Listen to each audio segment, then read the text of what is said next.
Yo, what's up, everyone? Welcome back to the E28 podcast. Tonight, I got myself, Hector, also known as CN6, and with me, I got Hav. I'm a bitch. He's finally. You know what's funny? At the time of recording this, Helldivers 2, our Helldivers 2 review and X Defiant review isn't up yet. And sure enough, we do that. Again. Oh, I'm sure. We do that. I heard y'all motherfuckers do it for Planet of the Apes. And we did Furiosa. Yeah. And Knuckles. Yeah. And did we do it at Helldivers? Yeah, we did. Yes, right? we did. Summer Game Fest. Summer Game Fest. And X Defiant. So with that being said, Hav is finally back, right? Yeah. Holy shit. What up? And then Jazzy. What up? Jazzy. Mm-hmm. And today, guys, we're gonna be reviewing Inside Out 2. Man, it's been what 8 years, I think. Jesus. 8 or 9 years. Damn. I think 8 or 9 years. Since, 9, bro. 8 or 9 years since the first movie came out. That's insane. But yeah, guys, before we get into it, I'd like to remind you guys that you guys to listen to us on Spotify, Apple, SoundCloud, and YouTube. Make sure you follow our socials at Heat Ray Vision Podcast. Or go to heatrayvisionpodcast.com. You can see all of our links through there. Also, make sure you join the Discord server. It's gonna be in the first link of the description. Catch Mario and I chatting in there. Facts. Feel free to join in on the conversation. And speaking of Discord, man, we want to give a quick shout out to Wumbo. Wumbo _ the best gamer. Shout out to you, man. He joined the Discord. He was talking to us, and yeah, we were just having a pretty much chill conversation with him. So yeah, shout out to you, bro. Also, he also shouted us out on his TikTok. So appreciate that, bro. Appreciate it, man.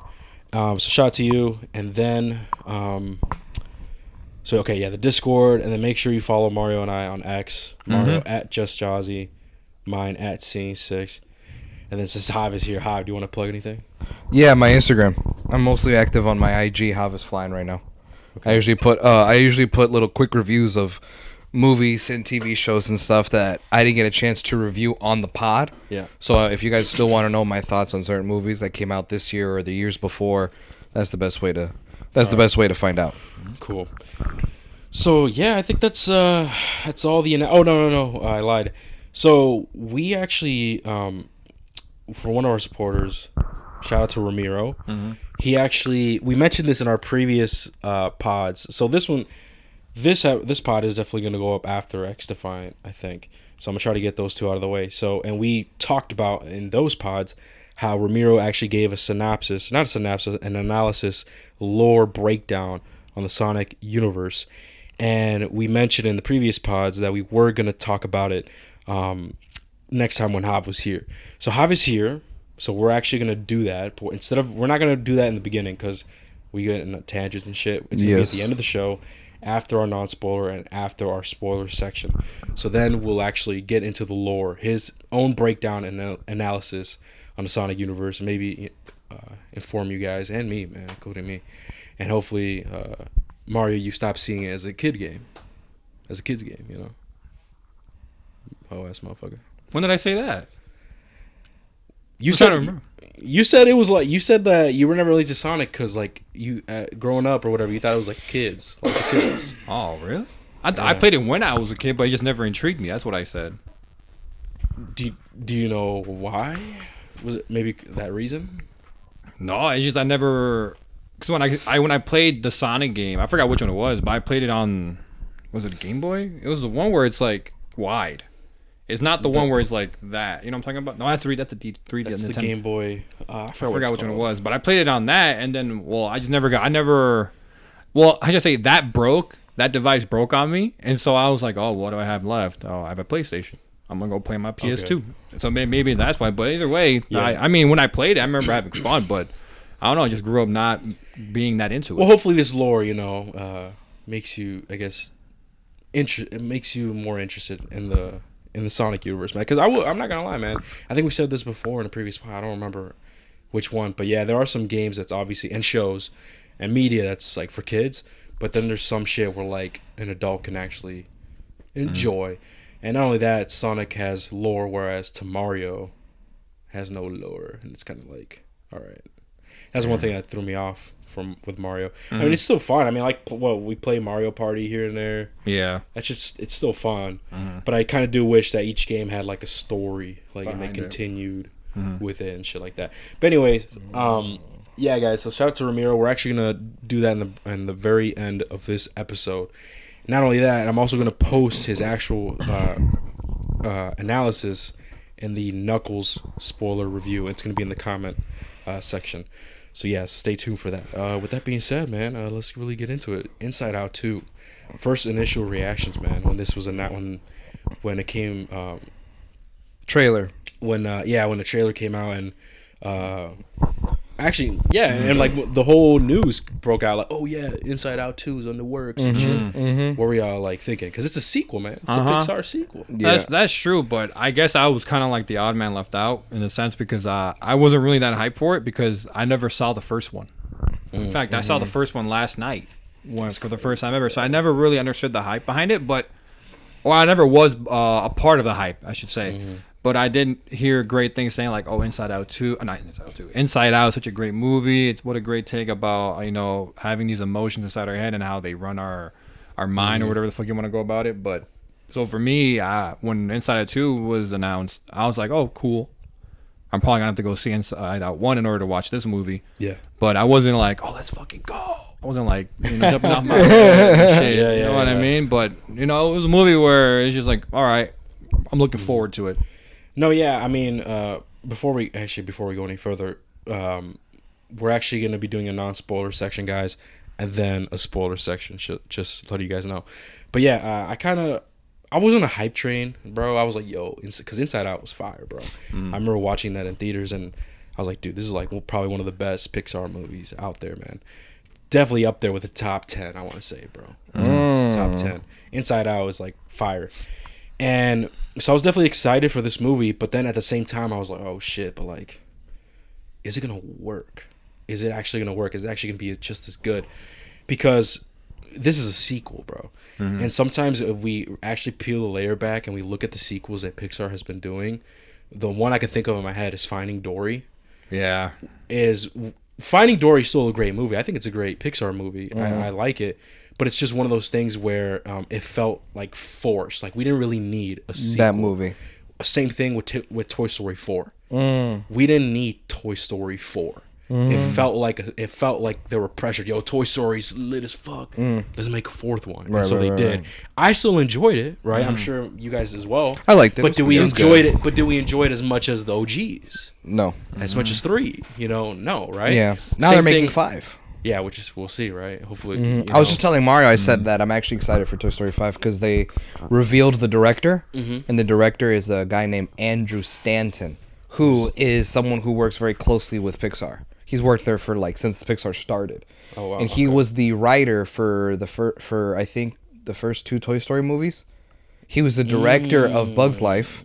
Oh wow! He was the writer and director for Finding Nemo. Oh, He was the writer for Monsters Inc. another fire movie. Yeah, he was a writer in Finding Dory. So he has a lot of good shit under his belt. And so the fact that he's chosen to direct Toy Story 5 makes me go, okay. It's got to be fire. At least the movie has to be fire if he's taking care of it, right? That's facts. So now, like, whereas Toy Story 4, I was excited. And then obviously I was like, oh, okay, good movie. But like you said, wasn't necessary. Now 5 is like, where could they possibly go? Especially with how 4 ended. But you know what? Andrew Stanton has a great track record. He might actually bring it to life. We'll see what happens, man. But that example and then Finding Dory, even though they're Cars. I still think they're. Oh yeah, Cars. Oh yeah, Cars, right? With Cars. I still think the 2. first one's the best one.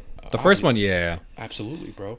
And so I can pull up their movies. Those are the sequels that like I'm thinking about, right? So when I heard Inside Out 2, I was thinking, is it gonna feel that way, right? Is it really gonna feel that way?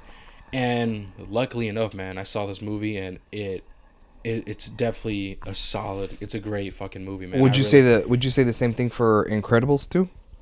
Incredibles 2 was fire. I liked it. I liked Incredibles 2. Okay. And if anything, I would not say that it was unnecessary because it did kind of end off with a cliffhanger, like, to leave up to your own imagination so they could go back to it. And I guess the way they came back with it, I personally did enjoy it, But the only ones I could think of where that the movie was like better than the other. Actually, you know what? Incredibles 2, man. I'm gonna be real. I think I enjoyed the first Incredibles a lot more than the second one. here. But it's It still is. good, and that's my point. Is like every single sequel that we get, majority of the time, they're just not as good, right? Even though they're great, right? But they're just not as good as like the original. Besides, the only argument I can make a counter argument I can make to what I'm saying right now would be the Toy Story franchise, where the sequel is actually better, and then you know what I mean, and the following up movies until it reached 4. You know. That's where it kind of took a little bit of a dive, but they're still great movies, man. I mean, and that's one thing I like about. Excuse me. One thing that I do like about Pixar is how they really make films for like everybody. Like you could be a kid and enjoy it, and you could be an adult and enjoy it, and the themes are there, and it's not super complex. One movie that I will say, I feel like maybe the themes were a bit too complex for like a younger audience, especially for like kids, would be Soul. Do you guys remember that movie? Yeah, I remember that. Movie. Yeah, that movie was really good. It was really good. But my thing is that I would say that one movie I could think of where the themes there was like really complex for like an actual kid to really grasp. That's true. You know what I mean? That's the only one I could think of. But majority of the movies, it's always feel good. It's always these are the themes that anybody at any age can really understand, and they could like resonate with, and that's what Pixar like. That's why I really fuck with Pixar, man, and not Disney, man. Fuck Disney, bro. Fuck y'all, motherfuckers. But Pixar fire. Pixar, man. Actually, one movie I could think of that I personally didn't really hit my expectations with Pixar was when we saw Lightyear. Do you remember that, Mario? Yeah, that was more of a disappointment. I think even though I still think it was, I still thought it was a great movie. It just for some reason it just didn't really. It didn't meet our typical Pixar expectations. No, man, you know what I mean? It just didn't really hit, man. And that's, I guess you could also argue that was that movie really necessary? The Lightyear one. Yeah, like did we really need that? To me, I think we said it because we reviewed it, Mario. I think we said no, and that it felt like it was a movie that Pixar team didn't really want to make. That's what it felt like. Yeah. Yeah, I remember us saying something like that, but yeah, so okay, cool. We got a sequel of Inside Out 2. Please let it be just as good, if not better, right? That's what I'm hoping.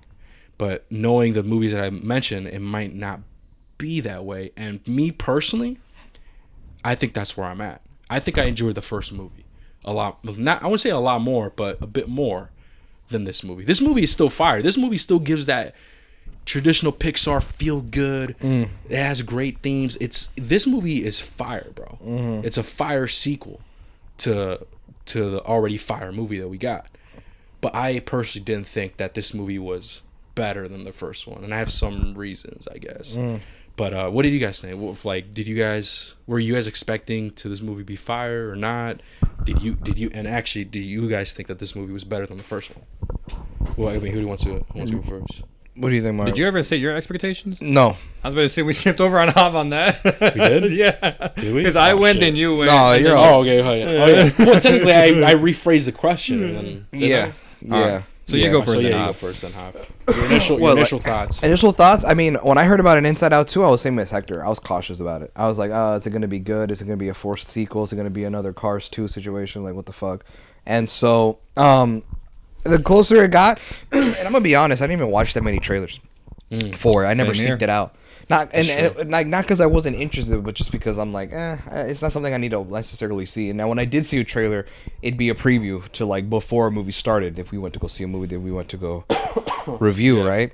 So expectations, I was like, okay, it's another Pixar movie. I didn't do like my whole research deep dive on it. I didn't like, who's the director? Who's the writer? Like, I'm like, I just hope it's good. We'll see what happens. I remember liking the first one. I never saw the first one in theaters. I saw it later on Disney Plus. Oh wow! Yeah, I saw it on Disney Plus. Look, so I remember watching and being like, "Oh wow, this movie's fucking fire." So when I heard they were making a second one, I was like, "Cool," but as sequels go, let's see where it might take us. And when I found out that the story was going to focus on like a grown-up Riley that was going to deal with like her transition to like being a teenager and going through puberty, I was like, "Okay, makes sense." I could see why you would make a second movie and see what kind of emotions or what kind of adventures they would go on when you're facing that. So it made more sense. And that kind of got me a little more intrigued And then upon watching the movie and coming out of it, I found myself really liking this movie. I thought it was fire too. And I don't know, man, it's kind of tough. I can't really compare this movie to the first one because the first one was a movie that I saw once years ago. And like, it's not like fresh in my mind. Like Mario is the perfect person to ask that question because he literally saw the first one last night. I saw it years ago on Disney Plus. And so I don't remember. I remember liking it. I remember leaving that movie like, oh, wow, that was really good. But I don't have it refreshed in my memory enough for me to compare different things about each one. You know what I mean? Yeah. But I do think what they did in this movie, portraying the new emotions, the addition to the new emotions, and sort of how it ties into real world, like real life scenarios with people who actually live with these emotions, they did an excellent job, in my opinion. In fact, you can go on TikTok right now. I don't know if you've seen, but it's blowing up on TikTok of a lot of people, especially females, who have been like recording the clips of the movie and uploading it and being like, oh my God, this is so true. This is how it feels to have anxiety. This is how it feels to feel embarrassment. But more than anything, everyone's gravitating towards the anxiety feeling. So a lot of people are clearly connecting to it. And I feel like that's just like an extra layer to the enjoyment of the movie is how real and how it's able to creatively explain how people feel these emotions in the form of, you know, cartoon characters, right? So I can't compare it to the last movie, but based on what I saw and its impact that it left on me and obviously a lot of people on social media and like how people are interpreting the movie, I felt that this movie was really well done. I can't say it was better than the first one because I just don't remember the first one, but I do think this movie is one of the best movies we've gotten this year so far. Well, absolutely, dude. I definitely agree. And what you mentioned about the people saying how they relate to it, that's just what makes Pixar like such a standout, bro. Because every single movie that they do is like that. Every single movie that they do, you could always relate to it, and that's what their brand is the relatability that they are able to create with these characters and form it in such a way that anybody in any age can really feel it, you know. And that's what I like about Pixar, man. I would say that Pixar, like, even though sure, like, traditionally and objectively is aimed for younger audience, right? But it's one of those things that we grew up with them that we could be 80. I'm gonna be 80 years old, bro, and there's a new Pixar movie. I'm gonna go see it. I don't necessarily. I feel you. I don't necessarily agree with that, actually. To be honest, I feel like Pixar has always been. They always made movies aimed at families. And the difference is that Kids is Despicable Me, slut girl. It's movies with not really a message, and it's mostly just sensory overload for the kids. Have you seen the first Despicable Me? I saw the trailer for 4. We saw the trailer when we were in the theaters, and bro, that shit was sensory overload. That shit's but nothing. have you seen the first one? No. All right, bro. Then no, and I disagree because if you haven't seen, I've seen the movies. Right, really all good, of them. And I seen all except for the Minion ones. Oh. I've seen the OG movies. Oh. And they have messages, especially the first one. They have absolutely great themes and they're great movies. So I would have to disagree with that. I only say that because based on like the reviews, the first one's got better reviews than the other sequels. And I'm like, well, yeah, typical, like the sequels don't do as well. And plus, Illumination, other than Super Mario Bros, hasn't really put out a banger in a while. Oh yeah, that's right. They did. They did a Super Mario. Yeah, they said Super Mario, but like those are movies aimed at kids. I feel like, especially Minions. Minions is like a given. Yeah, that one I but can talk about. Yeah. movies aimed at families is more not necessarily. You don't have to be a dad to enjoy it. That's not what I'm saying. It's movies that any age could enjoy. Yeah, they're made for kids because it's a cartoon, but it has themes and messages that anyone of any age can relate to. So I don't personally see Pixar as a company that makes movies for kids. They make movies for any age. And that's what makes them stand out, I feel like. You know what I mean? And I would say the same thing for like DreamWorks, like when they come out with like Shrek and stuff like that. Like those are also movies. And Shrek is on a whole nother level. Like they have actual adult references that kids would not understand. So like that's like another level. But yeah, no, I think Pixar is not necessarily aimed at kids, you know what I mean? Unless it's Cars 2. But families definitely. Of all ages, anyone can enjoy it. Yeah. You know? Well, I mean, I feel like a lot of people are going to be like, the fuck, y'all stupid as hell. It's not aimed for kids. What the hell? Like, I feel like people are going to come at us. And so I want to like establish. I wouldn't say the themes were necessarily, or the movie was aimed for kids directly. Like, but it's definitely a margin. No 48-year-old single father, whatever, he's gonna decide, let's go do this. No, No. That's not exactly. Hell no. The kids gonna be like, oh my god, look, it's Inside Out 2. Let's go see it. The dad's be like, you know what? Let's get it. And they're gonna go see it, and they're both gonna enjoy it. Mm-hmm. So the target, to me, it's like, all right, it's mostly for a younger audience for sure. In a sense where that's what they're trying to captivate. They're trying to get the people's attention, so the younger audience, and then the fathers and then the older people would be like, you know what, let's go check it out, and then they end up enjoying it. That's what I'm saying, because to me, if it's targeted for like everybody, then it's gonna make a 50-year-old like, well, we want to go see fucking Mission Impossible. It was a bunch of elderly people. A bunch of people there are gonna be by themselves. When I want to go see it Friday night. At 9 in Dolby, 9:30. It was packed. At night?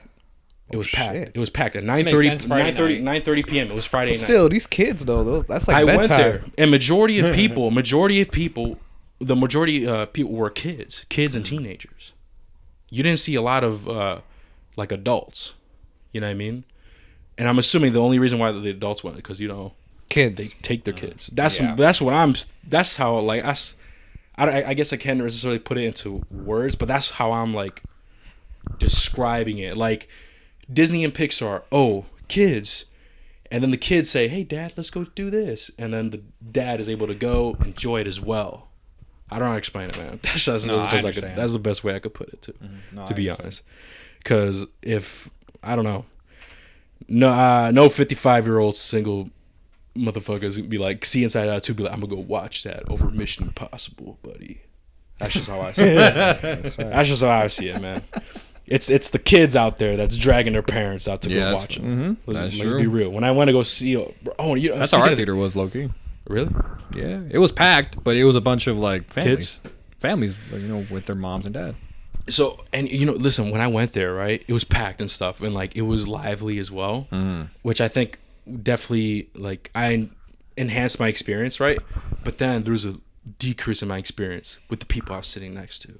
Oh, for real? Bro. Dude, the people I was sitting next to were, I want to say like, they were like from 17 to maybe 17 to like 19, right? Age groups. It was a couple.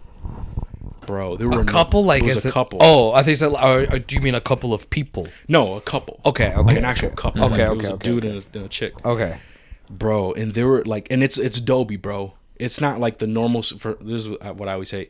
It's not like the seats were like a thicker or whatever. So like you have a increased space, wider. Yeah, you have like a wider space, like on the armrest.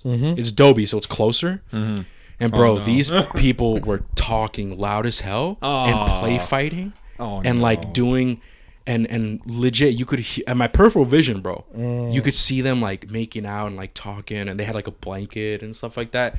They were just being obnoxious, bro. I'm not gonna lie to you. Like in the beginning, I want to say maybe the first 25 minutes of the movie. Wow. And not only that, bro, in my peripheral, I'm sitting next to my mom, by the way, so it's my mom. Like my mom's right next to me, then it's me, and then it's the couple, then it's the dude, and then it's the chick, right? So we have peripheral vision, right? No way. I'm afraid. Yeah. We have peripheral vision. I'm already assuming. And we're all dudes here. Yeah. We've experienced this. We've experienced this. But my thing is this really necessary right now?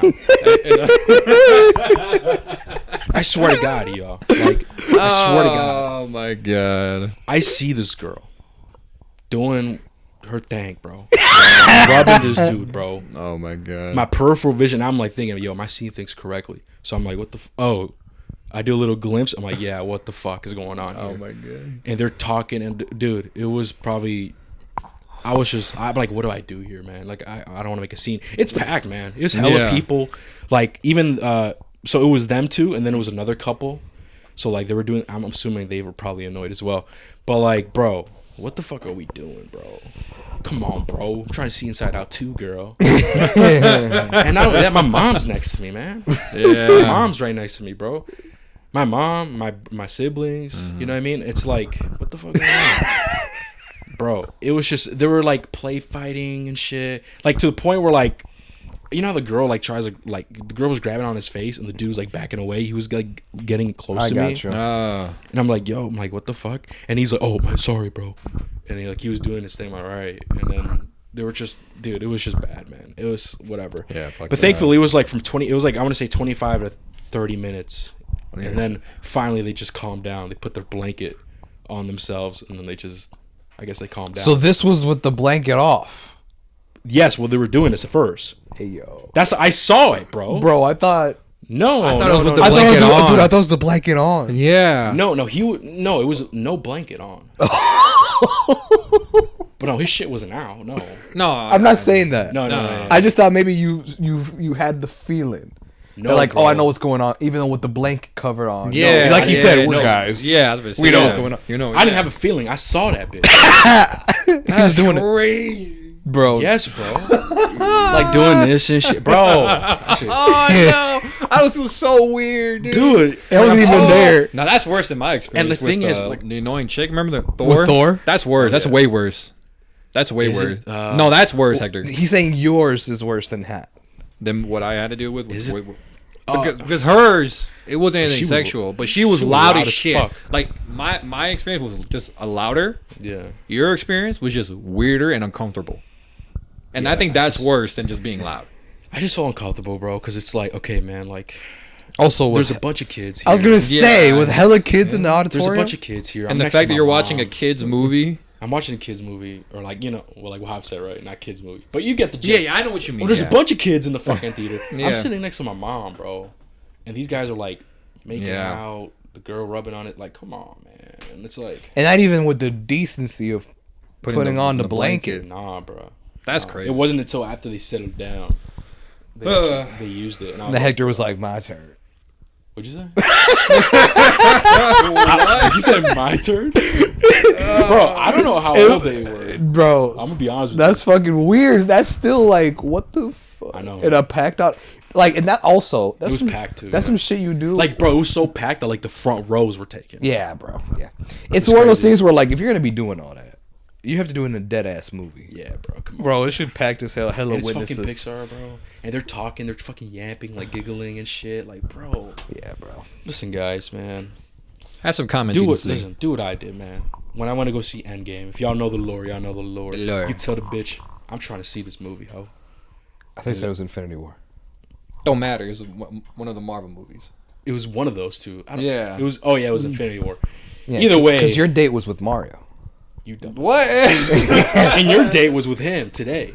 Both y'all. So? Okay, but we wasn't rubbing and shit. Both of y'all saw Inside Out 2 together. Y'all were like a little cute and shit. Like, y'all were all But we like- wasn't rubbing or nothing. How do I know that? How do I know? Who knows? Who knows? Y'all maybe were just dual wielding each other or something. I don't know. Like you first, no you. Like what the fuck? Y'all crazy, bro. That's crazy. Hell no, bro. But yeah, it's anyway. If you know the lore, right? Infinity War. I tell the bitch, hell no, I'm trying to see this. You crazy bitch. That's how I felt with this movie. Like, bro, are you crazy? Elbows hurt. I thought he sneezed. I was about to say bless you. No, I'm imagining Hector just elbowing her in the nose, bro. Get the fuck up. Fuck out of here, bitch. Trying to see Captain America. But anyway, no, I'm serious, man. Like, if it's like a shitty movie, if it's like a fucking, I don't know, if it's a snooze movie, like, I don't know, then go ahead. But if it's a movie you actually like, man, come on, man. Yeah, bro. That could wait, bro. Like, do it during Dune. What? Ooh. Yeah, because Dune came out in March. No one's gonna go see it in theaters anymore. Empty ass theater. He's talking about the first Dune. Oh, no, the I thought you were second talking about, ooh. The second Oh, I think he's Dune. saying as if like because the hype If it's still in theaters, everyone already saw it. it's the like a auditorium auditorium will be empty. theater. Damn. Yeah, But what about the person? Like, what if, like, I'm saying if the dude I want to see the movie, do not succumb into the temptation, and you know what I mean? Well, why were these Stand your teenagers ground. there? Huh? Why were these? Why did that teenage dude fucking not stand his ground then? Yesterday. He a bitch. He probably didn't He's care a That's bitch. what I'm fuck saying, about the bro. movie. He a bitch, man. He folded. Like I Honestly, said, bro, I from think what they you're were like describing, older teens though. From when you're describing like them play fighting or whatever the fuck, bro, it sounds to me like they had the idea to go as a date thing, but none of them were actually interested to go. That's why they're fucking around and shit. Probably. Because if they were actually like wanted to see it, they'd be locked in. I'd be like. Yeah, that's what I'm saying. So like, it's one of those things where I just felt like they didn't give a fuck. And the thing is, like, But fuck like, them, I'm they don't got telling you, A-list. They seem like teens, but like older teens, and I don't know. Either way, it felt uncomfortable because I'm like, bro, like, we have vision, right? We have peripheral Yep. vision. I could see what y'all doing, bro. And I had my hoodie up too. So what I would do is I'd have my hoodie up and I'd do this. Oh, did you cover it? I'd do this on my I'd pull up my hood so I would not see. But here's the them. thing: there's a Like hole my peripheral in the hoodie, vision. so you can peep through there. No, Javi would have been like, Javi would have whispered, "Hey man, when can I get licked? When is my turn?" No, no. When is my turn? But I don't mean the girl. I want you. I want you, boy. Oh my God, leave me alone. No, I'm here. But yeah, that was my experience. That's man. fun. But it tough, calmed bro. down later, man. Eventually, they got fucking like fucking, I don't know, man. Like they just calmed down, and I'm like, all right, cool. But that was one thing. I thought I was gonna have to say something, bro. I was like, oh, am I really gonna have to like say something? And I don't It's know. it's not a theater experience for Hector if you don't gotta say some shit, bro. Hey, man, Yo, can y'all like shut the fuck up, please? Like at least once, bro. At least once. for real, dude. No, and got to the point, and like I was gonna say something, but the dude apologized when he like leaned closer to me, because like they were play fighting. He was like this. He's like, oh, my bad, bro. Like, Yeah. you know. And I'm like, you're good, man. Just chillax, man. What the fuck? Settle down. Settle down. No, but Simmer like, anyway, down. bro, that's what happened, dude. That was my experience with that. It was really Nah, weird. we just had At Hector some only seen it kids, with us, bro. Everyone was Talking. chilling. Everybody's chilling. Yeah, bro. Was it like kind of packed or what? It was No, it was packed, packed. bro, and there was a lot of kids, They're but you'd be surprised. They all quiet? were quiet. Yeah. Same with my theater. There was a bunch of kids, bro. Bunch of kids, younger teenagers. And here's the they thing, were thank pretty God, quiet. W parents. There were these kids all the way at the end of the row where we were at Oh yeah. that were being loud, and you're shh, like be Yeah, quiet. facts. Like, hey, W parents, knowing common decency, be like, hey, Uh-huh. we're in a movie theater, you gotta That's facts. shh. Whereas other BMFuckers just let their kids do whatever the fuck they want. You know, fuck it, bro. Let's make a petition. Pixar movies, only adults can go see them. Fuck them kids. yeah, bro. I'm trying to get my down. I'm trying to get my shit rubbed on with no kids around. Oh, with no that is kids OD, around. bro. That's crazy, though. Why would you, like, I would not feel comfortable, bro. Like, if there's kids around, I'm like, yo. Yeah, dude, they're weirdos. Bro. Nah. Weirdos. Nah, man. It was, Fuck that. Yeah, man. It was weird. But I'm glad y'all experience was pretty cool. Dang, it was still packed, too. Y'all want to go No. see it. It was at 11:30. Yeah. But you went to go see it at 9. Dude, it was 9:30. 9:30. Bro, So 8, technically 8:30 is like a typical kid's bedtime, especially the kids that go and see these Yeah, yeah, movies, yeah. bro. And it was Under the age Dolby. of 8. That's facts. We saw it in Dolby, too. Also, I wanted to ask you because like this happened to us when we went to go see the movie today in Dolby. Was that always a thing in Dolby where the seats shake to the sound? No, bro. We No, we right? We first experienced it in Furiosa. Yeah, bro. Okay, I had a feeling. I'm like, Nah, bro. because we were watching Inside we're Out, not crazy. and the seats go. I'm like, Yeah. My mom doesn't go to the movies like at all like that. My mom freaked out. She grabbed me. She's like, "Let's get in." I'm like, "It's just the seeds, mom." Like, oh, okay. And then she's like, then she was having We in fun this throughout bitch the for movie. That's funny. But she was like freaked out. She's like, "What the hell? What was that?" It's That's the funny. seats. That's funny. It was That's actually funny. I had a funny. okay. I was gonna No, say, bro, that bro. shit's new, bro. Yeah, It'd be rumbling and shit. yeah. It was dude. way better than the Furiosa movie, bro. I don't know if you Dude, saw it in Dolby. bro, or not. Hob, you I gotta haven't watch seen- those movies. I haven't man. seen Furiosa yet. Fury Road is fire. It's fire. Furiosa's fire, dude. It's fire. Yeah, I gotta watch it. I'll definitely watch it before the But- year ends. No, but yeah, okay, we're going on a tangent. Anyway, that was my experience. I'm glad your experience was a lot better than mine and stuff. And honestly, man, I kind of did like my experience as well because every single moment that was funny in this film, and that's another talking point as well that we could discuss, is it. I don't know. Maybe it's just because I haven't gone to movie theaters like in peak times, bro. Because we always go early, and it's either Super Citizens or fucking little kids or nobody there. But when I was there, it was completely packed. All the funny moments, everybody was laughing, even the older people and stuff. I know what you mean, bro. And it felt alive, and it felt dope to like experience On that a Friday night, on a Friday night, right? peak night. Yeah. On peak time, right? And it felt good. And I guess one thing I want to make out as well is in this movie, like the comedy in this movie, I personally did enjoy. I don't think there was any moment that The comedy did not land. yeah, I don't think there was any moment for that, for me at least. I'm the same way. I thought all the comedy was done well. Yeah, man, and it was just a super good time, bro. We could definitely also say that, you know, since it's been 8 or 9 years since the first movie came out, this movie looks visually better. Oh, hell It yeah. looks way better. Oh yeah. And you could definitely see the improvements, which I definitely do like. And what did you guys think of the new emotions? I The mean, new emotions? The new emotions. Yeah. What do y'all think about that? They were cool, but obviously I think they purposely made the anxiety emotion more of a standout. Yeah, yeah. Of The course. other ones were good in their own way. They were funny or whatever, but anxiety was the one that was mainly the one that was the most active, which makes sense for the kind of movie that they're trying to tell. But I thought the new emotions were a good addition. Yeah. Yeah. Maya same here. Maya Hawke voices anxiety. Maya Hawke. Maya Hawke. She Who's plays what's her name? Robin in Stranger Things. Robin. Oh, her. The girl, that one that was The, the one that would worked at that one- yogurt shop. Remember season 3? the redhead. Yeah, her. She's gay. Yeah. Oh, she's redhead. I thought she. I don't know. Oh, why I thought in she the was show blonde. she's gay. Not in real life. I'm talking about like her character. Yeah. Remember her and the guy. forgot Oh the dude's yeah. name. What's I that? forgot dude's dude's name. again? I forgot dude's name. Yeah, Steve? like. Is it Steve? That sounds sounds right. familiar. I think it might be. It sounds right though. Oh, that's right. She's the new character that we get in season 3, right? Yeah. Was it 3? Yeah, it was 3. In yeah, the mall. Yeah, in the mall. Yes. Yeah. There the we mall. go. Yeah, you're right. Okay. Oh wow, that's her. Yeah. Yeah. And Envy is played by I'm gonna mispronounce her name. Ayo Idibri. She is, I forgot her name again. She's from The Bear. Which one? She's the chick that joins the restaurant, the new girl. Oh. The one who works under. The one who works yeah, under. that's her? Yeah, the one Yeah. who works under. Oh wow. Fuck, what's his name again? What? Oh, Carmi. Yeah.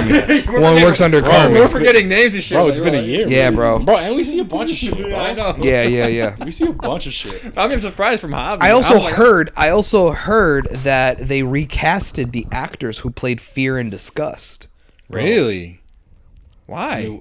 Tell me why, bro. I've noticed the voice change. I noticed the voice change on Fear, not Disgust. I thought Disgust picked was- it up? I picked up on Fear. Did you rewatch the movie recently, or you just remember? No, dude, my siblings just play it all the time, bro.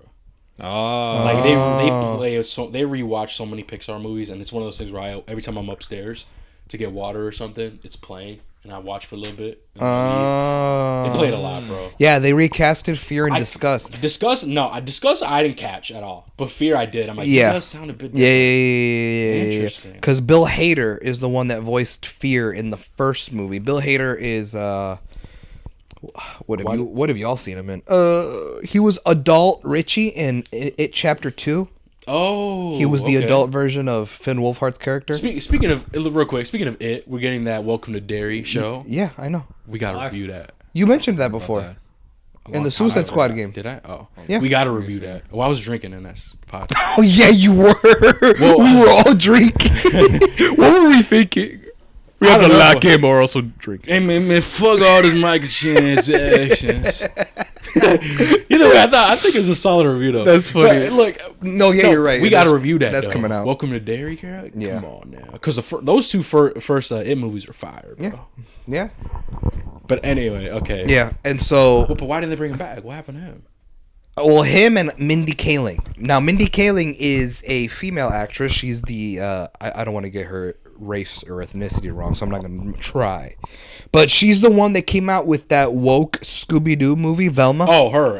Yeah. Okay. You know who I'm talking about, right? she's from The Office. She's from The Office. Yeah. She's from The Office. So she plays Disgust. Bill Hader okay. voices Fear. And I just the reason why, I don't know if you noticed, I was on my phone when we started the pod. I was looking for the reason why, and it was a dispute over pay. Yeah, bro. So apparently Amy Poehler, who is from Parks and Rec.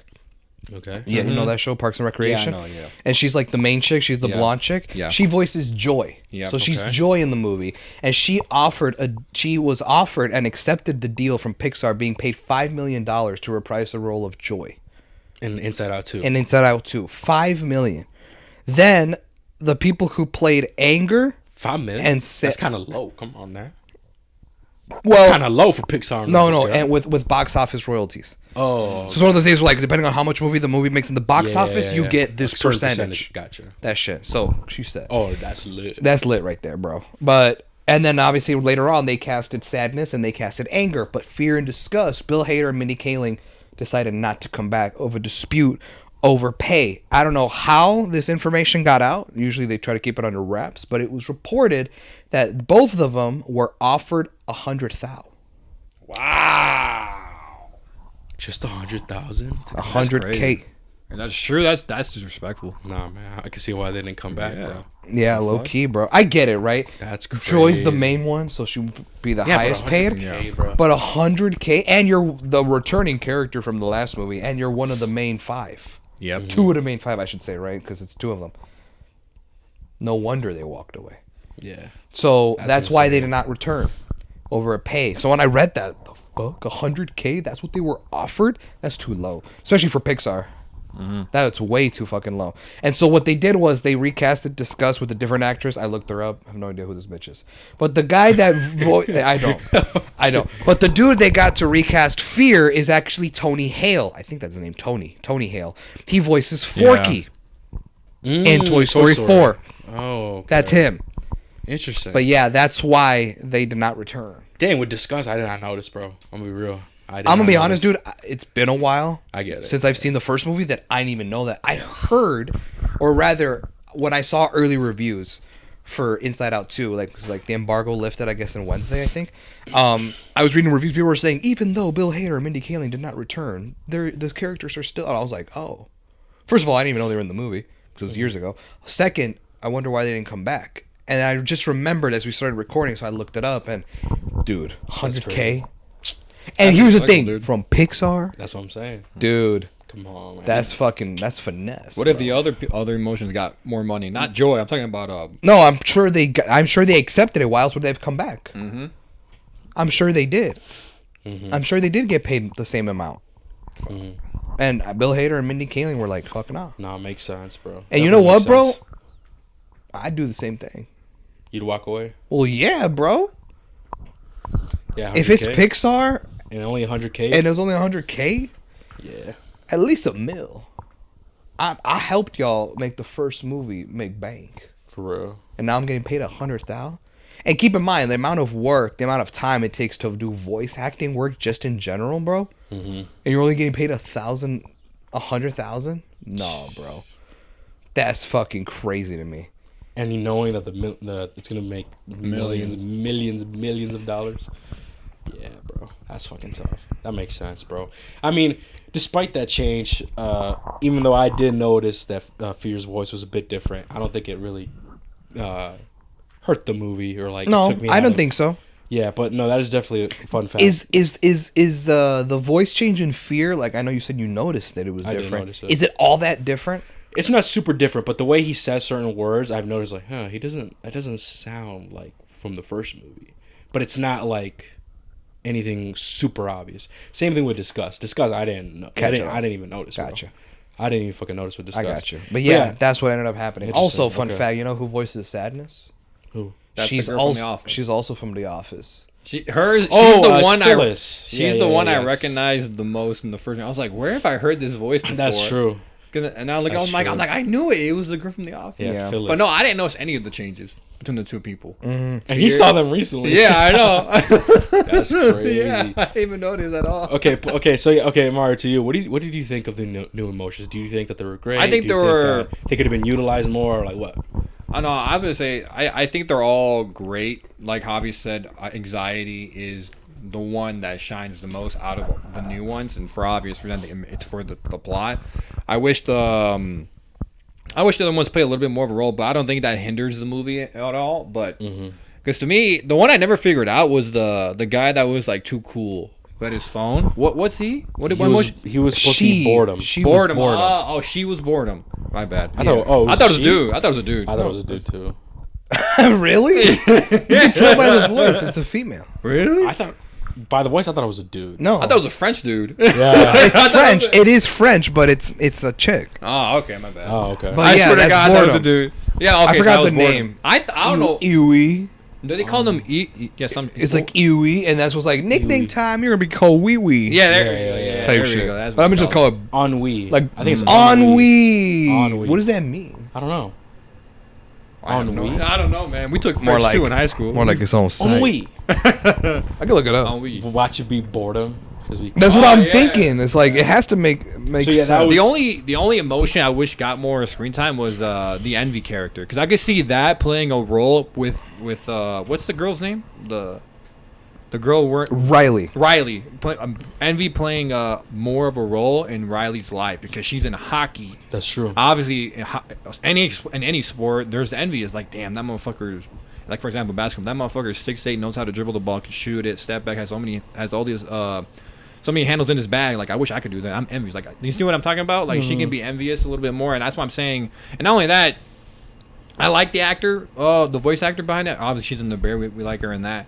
So I just wish she would have gotten a bigger role, but like I said, it does. I see it with this plot of the story being told. No, definitely, man.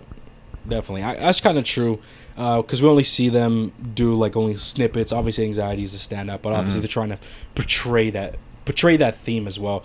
And we also get new things in this movie in a sense to like how do I explain it? Like the whole back of the mind thing. We see how beliefs are made and like what that is. We catch a glimpse of brainstorming. Like we see we see cool ideas that's like in the mind interpreted in a way where like on screen. You know what I mean? And I like that creativity that they did in the first movie. Yeah, man. And in this movie they just increased it with the creativity with those different things. Did you find it how? It is apparently not a French word. It's an English word, and it just Ennui. ennui, and it means boredom. It means boredom. Yeah. Oh, okay. Let's just use it because it sounds like French. It sounds French. Ennui. That's funny. But yeah, dude, that's one thing I did like as well, because the whole belief system and obviously the overall theme in this movie, which is that spoilers if we go overall like the main theme? What do you think? Well, I don't know. What depends. What are you gonna like the more main specifically? theme. Like the main overall big picture of this movie. What's trying to tell you? That'd probably be spoilers. Is it low key? Fuck. If we want to go into it, we might as well play right. it safe. Okay, yeah, you're right. We'll probably put that in the spoiler section. But okay, so we talked about the characters. Okay, here's the only. This is my only critique. Here's my only, I guess, issue that I had with this movie. I don't know if you guys are gonna agree with me or not. Okay. It's the fact that the way this movie plays out is the same. Evidently, the same as the first movie, where it's one emotion taking over, and then the other emotions are trying to get their way back. Yeah. You know, I'm looking at Mario because he's seen it. Yeah. You've seen it yesterday. No, when I was watching, I'm like, oh, it's the same thing. Like, where anxiety's trying to take over. It's the same one, thing. It was joy. Exactly. It's the same journey. It's the same. It's the same thing. Honestly, I would say that's probably the only complaint, the only major issue that I kind of had, is it's very redundantly. It's very similar, man, to the first movie. The whole plot. Oh, this emotion's taken over, and now we got to find our way back, and like. But now in this movie, it's just everyone else is tagging along. You know what I mean, Mario? Yeah. So I guess that's my only issue with the movie, is I kind of wish that they maybe did something a bit more differently. But then again, what can you do? I do like the fact that, like I said, the whole creativeness shit that they did. Oh, how everyone was put in a bottle or something, and we're bottle up emotions. Get it, right? I like those little things. I do like the overall theme of this movie, and if anything, man, there are some scenes here and some specific lines that, like, even to us adults, like, hits you. It's like, shit, like, really? And it makes you like realize, holy shit, this is pretty much accurate, man. This is how things are, and we'll get to that more in the spoiler section, because then we could talk more freely about that.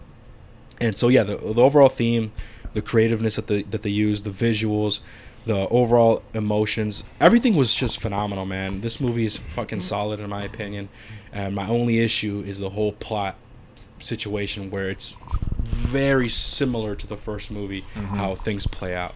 But what about you guys? Did you guys see any issue? Is there anything issues, maybe small critiques or? No, if anything, I would just say that I guess I would disagree with you on the whole similar shit, because to me, if it was exactly the same, I think I would have an issue with it. But I think this movie and the way the story played out is different enough where it feels like just something that's refreshing. You know, for example, I know you may not understand this one, but Javi will. Star Wars, when they rebooted the whole fucking thing with The Force Awakens, that plot is very similar to A New Hope, but it was different enough, and it was it built upon the world and I guess the mythology of the Force enough to where it feels like a new thing, to where the point where it's not such a, it wasn't a negative for the flaw, in my opinion. In this movie, you know, you get the whole like, oh, this is how dreams, or what, I forgot what you said exactly. These are how they're made. Like brainstorming, Like all that belief shit. system The stuff. fact that this journey is not just joy and sadness anymore. It's joy, and it's the original crew. Now they're coming back with it. Not only that, we see this like, oh, it's a spoiler, but we see other new shit on this journey that I think are cool and shit. And when we're with Riley, I think there's new encounters with her that are, again, different enough for me where it feels refreshing. I'm not gonna say brand new, just to the point where I'm like, all right, it's not just a copy and paste of the first movie. Even though it is there, it is the same fucking journey, like Hector said. And I can see why he said that's a negative for him for sure. But to me, it just feels different enough to the point where I'm like, all right, I can enjoy and let it slide, in my opinion. What helps make it different enough is the different themes and messages this time around. Because whereas last time we were focusing on a child Riley, this is now teenage Riley with a wave of new emotions. She's going through puberty, and with that comes a whole nother adventure, or rather, same adventure in concept, but with different themes and obstacles along the way. And realistically, bro, in a movie that's about your mind, that's really the only other way they could have gone about it. Like, would you have preferred Inside Out 2, but like the characters actually come out through Riley's ear, or in the real world? You can't really do that. Or they're gonna, like, let's go down to the abyss, and it's actually the stomach, and it's like, oh shit, it's how the digestive system works. It's like, no, it's all about mind and emotion. So it's one of those things where it's like, I understand, but like also there's not really another one you could have done. So what you could do, which is what I felt like they did do, is introduce more relevant themes and messages per what's going on with Riley in the real world, where she's 13, feels she's a teenager, she's going through puberty, and so you introduce these new concepts, these new messages, these new themes that will make the movie feel like it has its relevancy in the world, and not feel like another Finding Dory or another Toy Story 4. You know what I mean? Whereas where I felt like those movies also had a good story and good, like, all that, it didn't quite have enough to hook you. And I think when it comes to a movie that's about emotion, something that everyone literally, in the famous words of Mr. Rogers, you know, feelings is the first thing a baby feels when brought into the world. Something that everyone is so familiar with, it's very easy to connect to a movie like that. So I think to better solidify what you guys are saying, like, that's how I personally see it. No, you're good. You're good. But no, yeah. So fuck. So we talked about the overall emotions, the themes. We can't really necessarily get into The nitty gritty. Wait, so you guys don't have no negatives. No, I didn't see one. I only had a nitpick, and that was with What was it? the Envy character. I wanted her to play more of a role, but that's more of a nitpick. Because I still enjoyed her what she was in. We only saw like boredom a couple times. Boredom. I think boredom was probably like the least interesting out of all the new ones, because I feel like he was used the least. Like, and then embarrassing like was she just was boring. oh my god, she was boring, man. Yeah, that's facts. I mean, if that's what they were aiming for, they did it. But I feel like even then, you could have. Well, then, if I can understand, right? I think like most people's nitpicks is if you're going to introduce new emotions, make them stand out. But you're already balancing the 5 core characters from the last movie. Now you want to introduce another 4. Now that's 9 characters you have to balance perfectly, and that's like too crowded. You know what I mean? I'm sure you're going to announce new characters, but you're like, have some of them be comedic relief, and they're side characters and they know their place.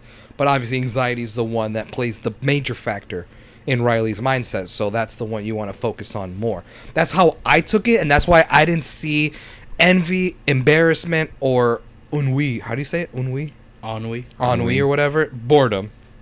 I didn't see them being minor side characters as a flaw, because I understood you can't really balance all 9 characters perfectly in a 90-minute movie aimed for families. You know what I mean? It's not like Infinity War where it's 2.5 hours and you're balancing every character in the MCU. Like, we just don't have that kind of time. Nor do kids have the attention span. So like, I don't see it as a flaw. I just understood why they were pushed to the side as side characters. Yeah. and why anxiety was the one given the most spotlight. So that's why I didn't see a flaw in this movie. What might be nitpicks or flaws, I didn't see it that way. But that's just me. Yeah, I guess. I mean, speaking of like flaws and negatives, I mean, we could talk about what people were saying. I don't know if you guys just saw the movie, so I had some time to actually look at what people are saying on like X and stuff, and some of the negatives that I've seen that people were saying were some people were saying how they didn't really explore physical changes. So how Riley she's experiencing mental changes, but there's no physical changes. You know, like the whole puberty. Whenever a girl goes through puberty, she gets her period and stuff like that, and then like the mom has. I don't think that's the. Yeah. People were saying how like they wish that they dived into that more, and to me, I kind of disagree because like, all right, well, she's just changing, sure, but I don't know. I just don't think it'll work with this. If anything, and I'm gonna be honest. This is what I mean is like this is kind of targeted to a younger audience because I feel like that would have been too much. I think that would have been too far, right? Because that's something like private that like the parents should talk to their their kids about. That's their thing, you know. Especially like people were saying, oh yeah, like people were just saying, oh, we wish that we saw more of that, like her physical appearance, how her clothes doesn't fit in as like normal. Her going through a period, a scene with her mom and her talking about it, whatever. But I just think that would have been too much for a Pixar film. That's true. You know, that's just too much on the mark there. For me, it's just I don't think that's the point of the movie. Like the point, they do target puberty, but I feel it's more on the emotional side, not so much the physical. That's where I'm coming from. Like, and for a movie, like yes, we know that happens, but it's like guys, it's for kids. We don't really like you know what we're doing here. No, and not even that, but also this is the sequel to the first movie, a movie about emotion. So now you want to make the second movie about physical shit, and it's like, well, even though the first movie was all about the mental. You know what I mean? So like, why are we now switching up? What the hell? Well, like, people will argue that like, because of physically, you're going through puberty, and you have like hormones and stuff. Yeah. That also plays a factor of how you behave. And they do kind of show it, And just that- not to that extent. No. Yeah, they do show it. Yeah. Like in the scene where they're like, let me try it. And they press one button, and then her it's an overreaction. They're like, I barely touched it. So I think they kind of do delve into it in a way, and that's kind of like how they tied it into the whole puberty thing. But like, honestly, that's how I took it. That's the same here. And so I don't think you could have expanded it more than that. I think it should be that way, man. I don't think we don't gotta see like an actual scene of like her going through. Yeah, bro. That makes no sense. Like, oh, we're good, buddy. Yeah, man. Like at most, just have the it's like a montage, and it's just her mom and them in her room, like having you don't even hear them talking, but they're having a talk about something, and you use your imagination, like, oh, they're talking about that. You know what I mean? So like, what's wrong with me? Like in a bathroom, like we're like they're outside, like they're like the camera's like outside the bathroom door, and then there's talking in there. All you hear is Riley freaking out. What's wrong with me? He's like, Riley, calm down, and then it just cuts or something. And then it shows the dad like just saying like, oh, I gotta stay out of this one. Yeah, like as a joke. Like have the dad be like, oh, gotta go or something. And then I bet you money if they did something like that, I feel like that would have been enough, and like the adults would laugh. They'd be like, that'd be like another thing, you know. But that's like, and that's like, and I think it's a fine line there because we know as an adults what's happening, but the kids and younger people are not gonna know like what's going on. He's like, oh, you'll get there one day, daughter. Okay, don't worry. What are you talking about? Like, just don't worry about it. Don't worry about it. Don't worry about it, stupid bitch. Now let me watch fucking Inside Out 2, man. Yeah, stupid hell. I want some popcorn. Hell nah. You're gonna have to wait. I gotta use the bathroom. I'm not missing this. You can take yourself You to can the get bed. your ass to the bathroom. I'm only 8. I don't give a fuck. I waited 8 years to see this. You got me fucked up. No, but yeah, okay. So that's one negative that I saw people were talking about. Another negative as well. People were saying how the movie felt rushed, and that's one thing we could talk about as well as the pacing. What did you guys agree with that? I think the pacing was fine. I don't think it was slow. I don't think it was crazy fast or even fast. I think it was right. Like, I'm like, this is good pacing. It's an hour. What, hour 40? Something like that. Around there. Somewhere around there. I mean, they're not long typically Pixar films, Yeah. but like, That's I think the what- pacing was fine. that's what I've seen, If yeah. anything, I thought the first one, I'm like, damn, because I'm so used to watching like fucking 2-hour movies. When Inside Out, when I finished it last night, I was like, damn, it felt short as shit. I got you. But yeah. I mean, yeah, that's another thing that I saw people were complaining that the film. I didn't feel like that. Felt too rushed. No. I didn't feel that way personally as well.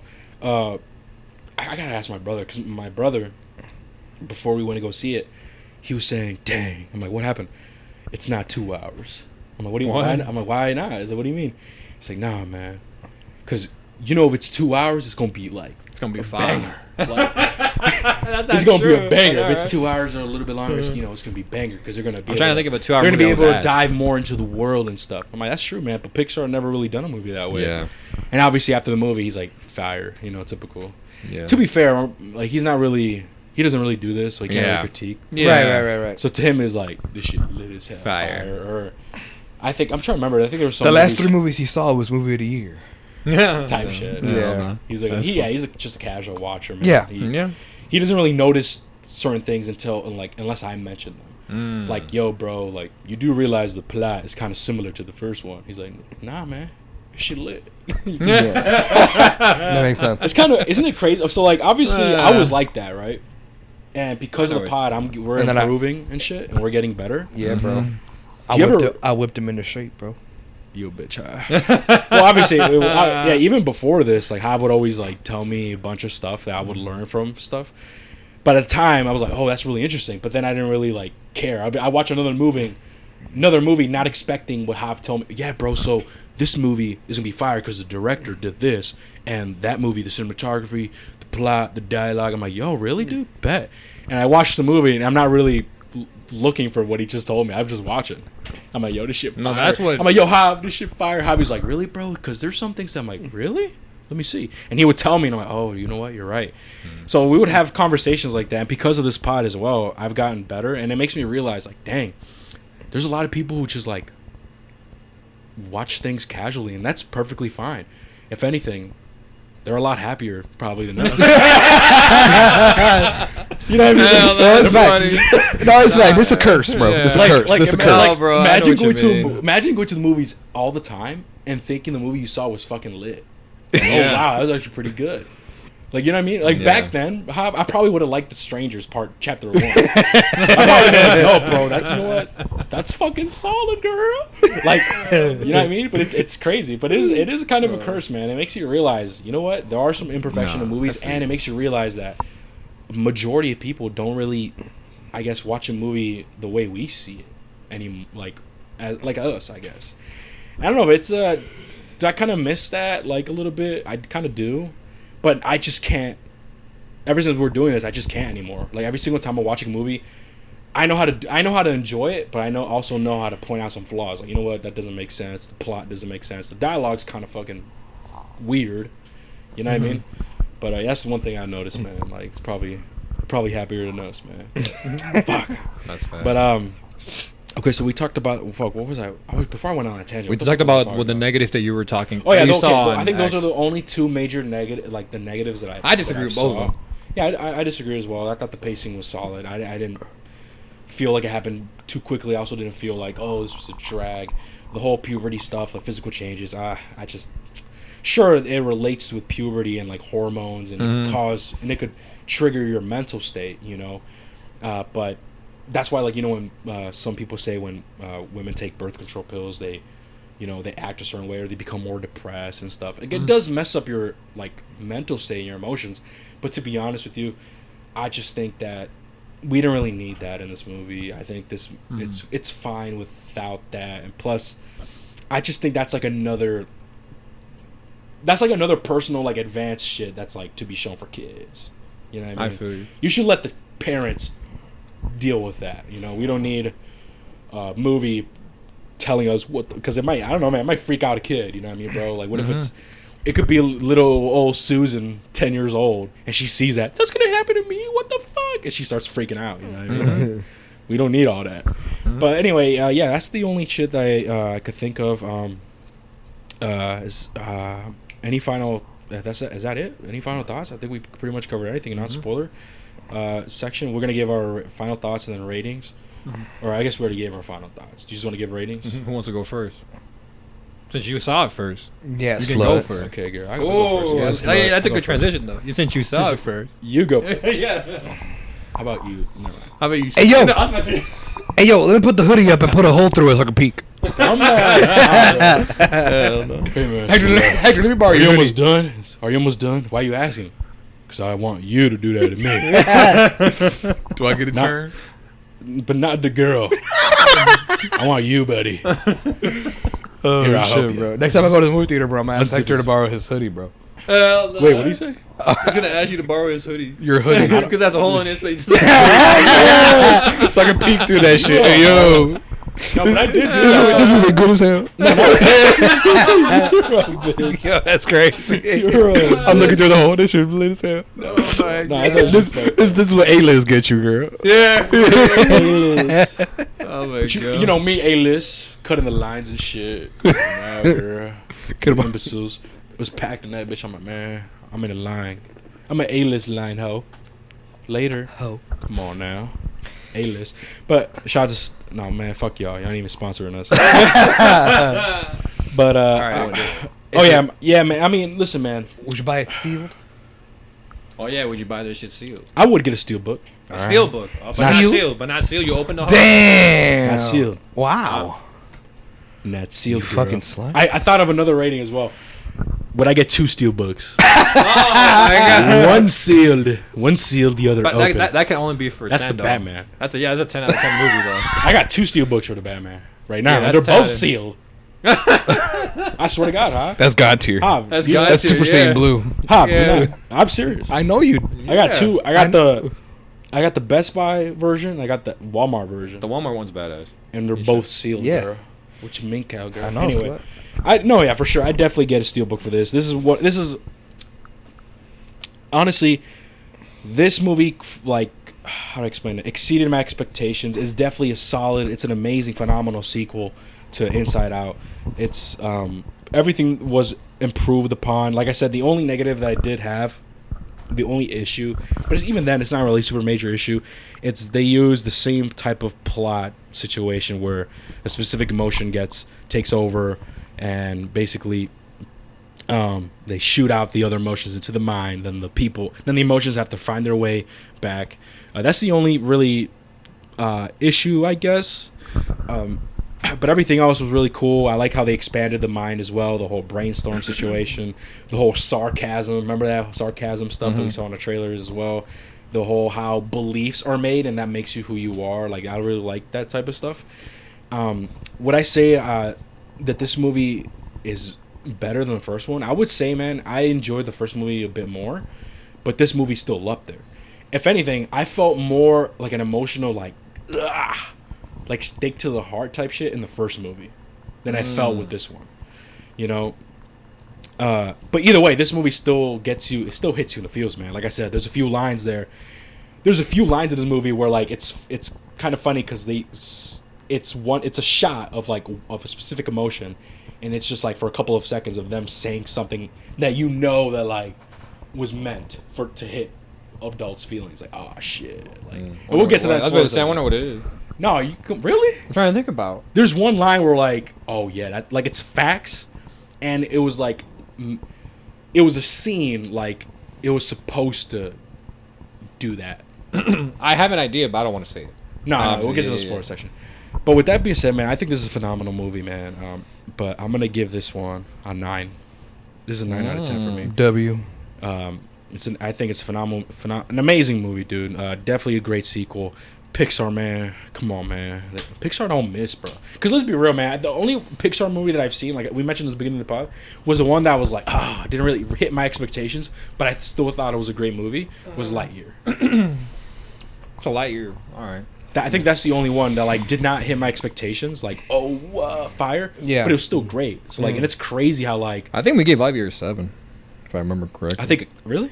I could check. I think I gave it. I gave it an 8. When that come out, Really? 2023? That's a little high. I think I gave Lightyear an 8. I think I gave it between a 6 or a 7. 6 or 7? That's crazy. Yeah, bro. That's crazy. Yeah, bloke. No, I wasn't this year. Yeah, you could check, Mark. I think I gave it an 8. 8 or 7. I don't fucking know. I think I gave it a 6. I don't remember. Were you there? No, we both gave it 8s. Damn. Looking back, I would give it a 7, though. That's facts. Looking back at it? Yeah, I think it's just I a have good to- movie. I think I have to rewatch it to really see if I want to change When it come out? 2023? 2022. 2022. Holy shit. Jesus, that long ago? Mm-hmm. I Yeah. gave it a 6 How do you have... Wait, what? How do you have the... because of my story. because of the Instagram shit. Oh, okay. Yeah, like I said, I go back and I review movies that I didn't review on the pod. Yeah. So I have it on my highlights in my my Instagram at Hav is flying right now if y'all want to follow. But yeah, I gave it a 6. I put overall a good time. I thought I wouldn't like Evans as Buzz. He does a good job. I thought the villain would stay true to the Toy Story movies because clearly, right, like I'm your father. But it turns out it's like another version of Buzz. It's like okay, Yeah, you know what? Looking back, and I do I remember that. I wish the plot was more engaging and not formulaic. So that's why I gave it a 6. Yeah, Lightyear. I think I have to rewatch it, man. It's been a while, and then I could really probably give it a different score or something. But yeah, that was it. I'd get a steelbook, not sealed. I would give it a 9. Was it worth Dolby? Yes, I'd say it's worth Dolby, man. Oh, absolutely. It was definitely cool seeing in Dolby. But who wants to go next? I'll go. I thought this movie was really great. I thought it was well done. I think what they did, incorporating all the different characters, was really well done. I think the messages and the themes they did were really good. I would watch this movie again. Right, that's my special rating, right? Oh, I would watch yeah. it again. Yeah, I would forgot rewatch it. this movie again. In fact, I just might, because my girl wants to go see it, and so I gotta go take her and shit, right? But I got the free tickets, so I'm good. Fuck. But I thought this movie was really well done, and I don't know, man. I mean, like I said, I can't really compare this to the first movie because it's been a while. I remember loving the first movie just as much as I loved this movie. As for which one's better, I can't remember. It's not fresh in my mind, but I can just speak to how I felt about this movie, and I felt that this movie was really good. In fact, it was so good I felt like it was better. Now, here's the thing. I'm going to say this, right? I feel like this movie is better than a lot of the movies that we've seen recently, but I don't know if that's rule of contrast. I don't know if it's because the last few movies we've seen have been just good, that by comparison, this one is obviously better. You know what I mean? So it's one of those things where I have to like look at all the great movies, not good, great movies or higher that I've seen this year and see where it compares, and I feel like it does fit in that category. Bro, at this point, Hop, I don't think I have a movie of the year yet. No? Actually, I do. I think I think I do. I know yours is Dune, but I that's the thing. I I'm have gonna one. rewatch Dune, so maybe that's up there. I so far one of the best movies I guess if we've seen that I could think of off the top of my head was Late Night with the Devil, which we all gave a 10. This movie, Inside Out 2, and then Dune Part 2, and then Boy Kills World. I think those will only standout movies that like will be contenders for movie of the year so far. And we're in June. Yeah, we're almost about to hit halfway through the year. So, but yeah, man, I felt like this movie was really well done. I really liked this movie. I do think it's one of the better movies that we've seen this year so far, and it's definitely a contender. It's definitely up there. I hope it stays in the top 10 because right now I'm giving this shit a 10 out of 10. Damn. Dang. Another 10 out of 10 for Hav? How many 10 out of 10s he got this year? He probably got like 5. 4. Well, this is 4? one. God damn. How many do I have? I can check. Wait, you're writing my shit down too? No, Oh. I have my shit. Wait, what? I have my shit now. It's yeah, only it's his probably rating. 4 movies. Yeah. Well, Hobbs 1. Dang, girl. 2. 10 out of 10? 10 out of 10 from Hav? 4. Yeah, 4. Yeah, it's 4. Which ones are they? It's Late Night with the Devil, Dune Part 2, Boy Kills World, and Inside Out 2. Oh, yes. Oh, that's right. You did change your rating for Dune, right? Yeah, because you rewatched it. Yeah, I got to do the fucking same. Okay. Actually, so I was on my phone, and I was just looking at the plot for, like, Lightyear. And, yeah, I think at the whole ordeal, what you just mentioned as well in your review, you're right. You're right, bro. I forgot about this. So, yeah, I think I'll change my rating. We both gave it an 8 at that time? Nah, I'm going down. Yeah, that's why I That's said a I'm 7. like, I said I'm like looking back I'm at it, the going down to movie's just 7. good. I don't even think it's great. I don't think it's like a 6. I think that's a little bit too low for me. I think I enjoyed it a little bit more than half. But yeah, I think 8 was too high. I don't know what the Yeah. fuck we're. Then I again, don't know okay, what well, hold on. It was our first year. That was our first year reviewing shit. We were listen. That was our first year. I'm a veteran. That was our first year reviewing shit, and I think like, at that time we were still like a bit of casuals. A little Yeah. bit. Yeah, I'm a veteran at this, bro. Give it another year or two, y'all gonna be like, you know what? What? It was a 6, man. Nah. Like Nah, every year, I've been you saying, know yeah, what? How? it's It's like a a 4. tier- Yeah. I don't know how. 'cause Eventually, it gets to the point where y'all will agree with me. Hell no. No, how? outta here. You gave Silent Night a 7, bro. I can't. So what? That's not. Would you rather I give it a 10 and made it my number 2 movie of the year? That'd be like the worst. Okay, then, girl. What the fuck? That's what I'm saying. Like 7. No, I can't agree with that. 7 is crazy, bro. Silent Night, more like. You can't think of more like More like it made me go silent at night. Silent Night. More like fuck this night. More like it made me silent at this night. I don't want to see it ever again. like that means this makes no sense. Why you say it like that? I don't know, man. More like it. More like. No, come on. My favorite Drake album, More Life. Like, So far, it's like, so what the fuck? I think that rating from Hob is probably the only rating where like I Fast and Furious. strongly disagree with. Fast and Furious too. I give that a 7. I just gave it an 8. No. Oh, never mind. Fast X? I've never gone. yeah, I've yeah. never gone farther than a 7. No. Other than Okay, Fast well, and Furious Those- 5 It's those two. Okay, fine, those two And movies. Where I'm like, nah, or what the 7. fuck? I mean. Yeah, okay, fine. Those two movies are the ones that like I strongly disagree that Hob gave. I would say more Silent Night. Yeah, more so. If I had to choose, it'd be Silent Night. I think that might have been the one I strongly disagree. Because I kind of see with Fast X. Oh, if you just turn off your brain, it's just action. Yeah. Okay, fine. But Silent Night, that's inexcusable. What's another word? I can't think of it. tripping? You tripping, ho. But yeah, man, I don't know what the fuck we were thinking back then. 2022, we gave Lightyear an 8. That's bro. crazy, bro. That's not an 8. Yeah. Should we just like scrap those reviews that year? Might as well. Like, Hell what do no. we? I'm trying to think what other movies we saw that year. No, except for the Batman girl. I can check. That's a real rating right there. I don't know, man. Hey, don't forget, bro. He had Black Panther over Super Broly that did? year. That year. Super Probably. Broly? Yes, bro. You had Black Panther. Or you mean over superhero? No, the one with Broly. Nah. Wait. No, it was the wait. other one. Yeah, it was the other one. Super Broly was 2019. You're right. That one, superhero. I had you Wakanda Forever above superhero. and you said I retract that. You said you retract that, and you said you're changing it, and that you're gonna flip them. And you did. You officially flipped them place. So Well, now do you you remember have do you remember what I rated them? no rated and no. But I know when you made your top 10 of the list, top 10 of the year, you had Wakanda Forever over superhero. And when I reminded you Oh, of that, yeah. I reminded you. You said, "Really, Hav? I did that? Nah, I retract that." And I was like, "Okay, so what's the new change?" And you said you would just flip them in place. Yeah. So now you have Hero over Wakanda Forever. But you said everything. trying to- You said like 6 or 5 and up were still the same. Yeah, I'm trying to think if I gave superhero a 9 or a 10, and then Wakanda. I think Wakanda. We I all gave it a 9. 10. Wakanda? No, I didn't. No, we didn't I- give Wakanda I- all. Oh, 10. really? No. Not the new one. I gave that one a 9. I think I gave that one I don't think I gave it a 10. I think I gave it a 9. I can check. Can You check? gave it a 9. You were the only one that gave it a 10. Oh, Okay. Yeah. I Okay, remember. so I remember it being high. Then I think superhero. I think that's what I flipped. I think superhero. Either I gave superhero a 10 and then Wakanda stayed at a 9, or it just dropped. So superhero was a 9 and then Wakanda was an 8. The point is, man, there's still fire movies, but I enjoyed Dragon Ball a little bit more. You know, Hell no. that's what that is. That's funny. But fuck, what the fuck are we doing here? What We're we on doing? my it's rating. Mario's turn.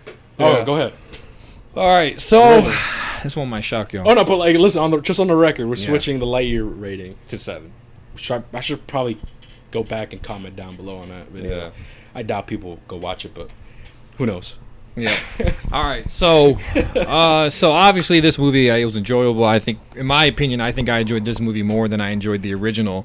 That being said, this is the part where you two might fucking lose your shit over. The Inside Out 1, I would probably give that one an 8. What? I think it's a great movie. If I could, I would give it an 8.5. But we know we don't do that shit. But my true thoughts is an 8.5. But to our rating, it's an 8. And I do think Inside Out 2 is better than the original one. And so because of that, I'm giving Inside Out 2 a 9. I think it builds upon everything pretty well. Even like I said, even though it does kind of copy and paste the story a little bit, I think it's different enough to the point where you can still enjoy it and it feels new. even though the main plot and how they go about it is the same, I love the new additions of how your hopes and dreams work. How we get to see. We didn't talk about because it's spoilers, but I'll talk about it in spoilers, right? We saw some cool things that I really enjoyed. But the new emotions were all cool. Obviously, it focused on anxiety a lot, but it was like that for the story.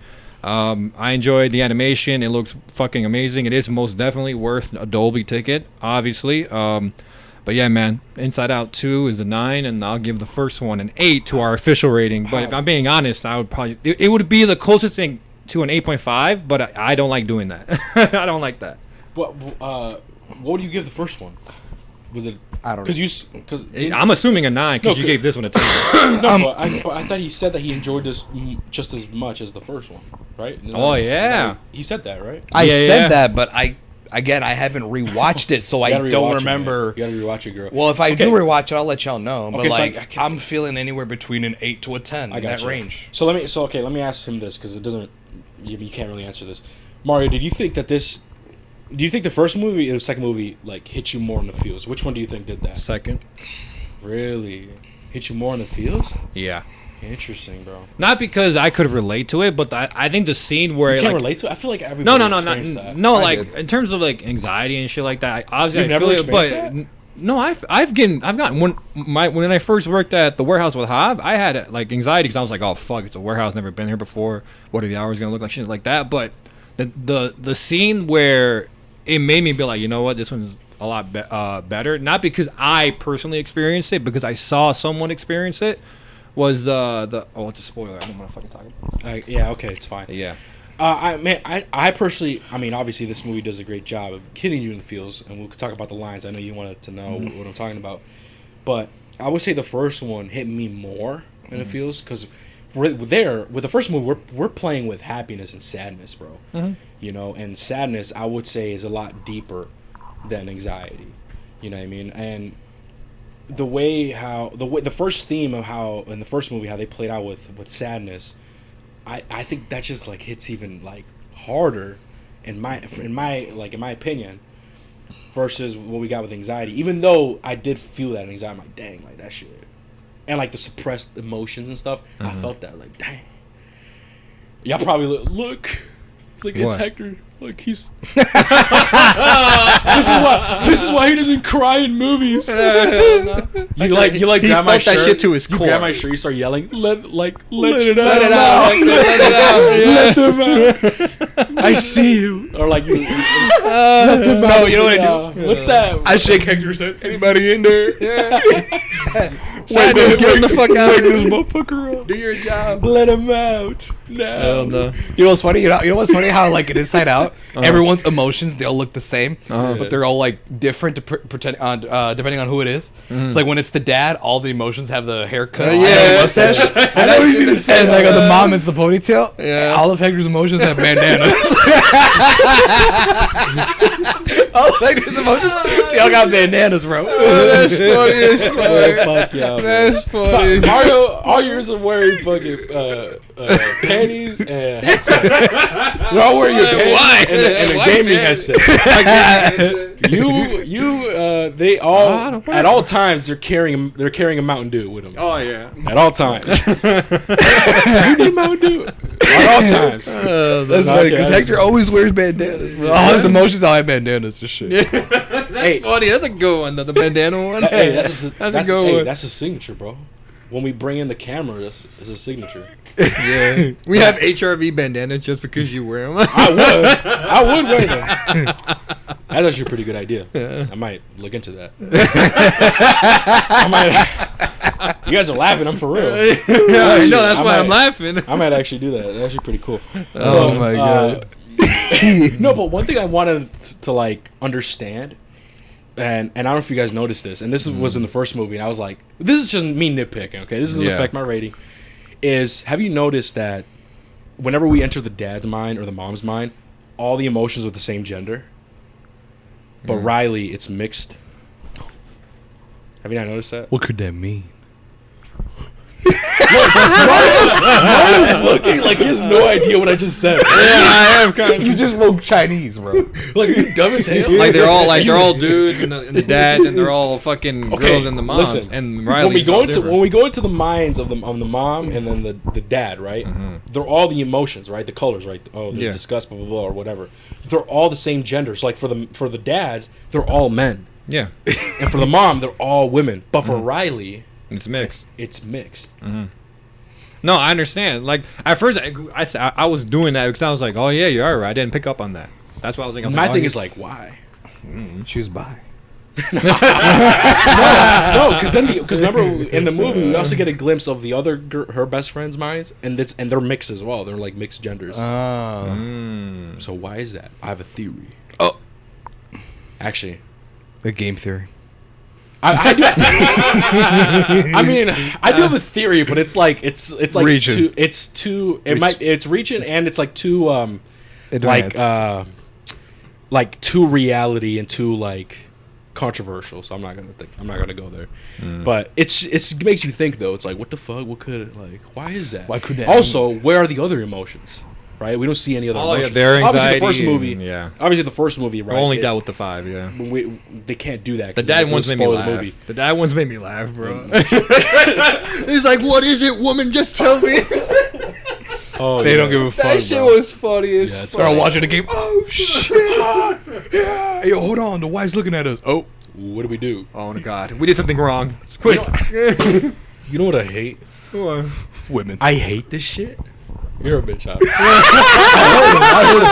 I hate this. I hate this how they portrayed us men. But they're right. What is it, woman? That shit? Like that stuff. Like that whole not caring and like not really knowing what the fuck. What's going Like on? we don't like us guys sometimes like I'm a brewer man, us guys we kinda suck with social cues, we kinda suck social awareness, we kinda suck, okay? Like a girl could walk into the room and she could Instantly know, yeah, he does this, blah blah blah, whatever. Us we suck. So I hate the fact that they portrayed us this way, but it's right. They're correct. It's like, damn it, they're right, man. I can't hate.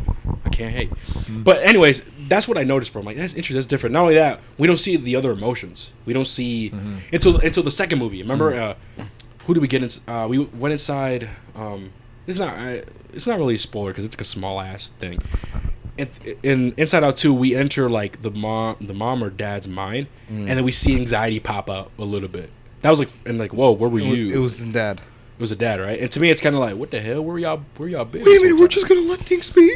And all the emotions were like, yeah, might as well. Yeah, man, trying to get type shit. Yeah, I remember. No, but anyway, why do you think that's interesting? Why is it that? Because she hasn't fully developed. Mm. She's still like a child, and she's still a kid. She hasn't think grown that into would- the adult that she will be. You think that's the reason? I think so too. You think when they're an adult, they'll all be the same gender? Yeah, like, I'm oh, assuming this so. is adulthood. This is now who you're gonna be for the rest of your life. See, that's where we're trickling. That's where we're treading in dark.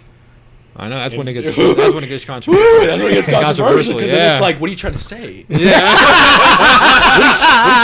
What are you trying to say, you dirty slut? Yeah. That I'm a woman, so when I become an adult woman, they're all gonna change to women. What if I don't want that? You see what I mean? What if I want We're dude in me? Pause. Hey, yo, Whoa. No, but what was I trying to say? fucking We're whore. treading in.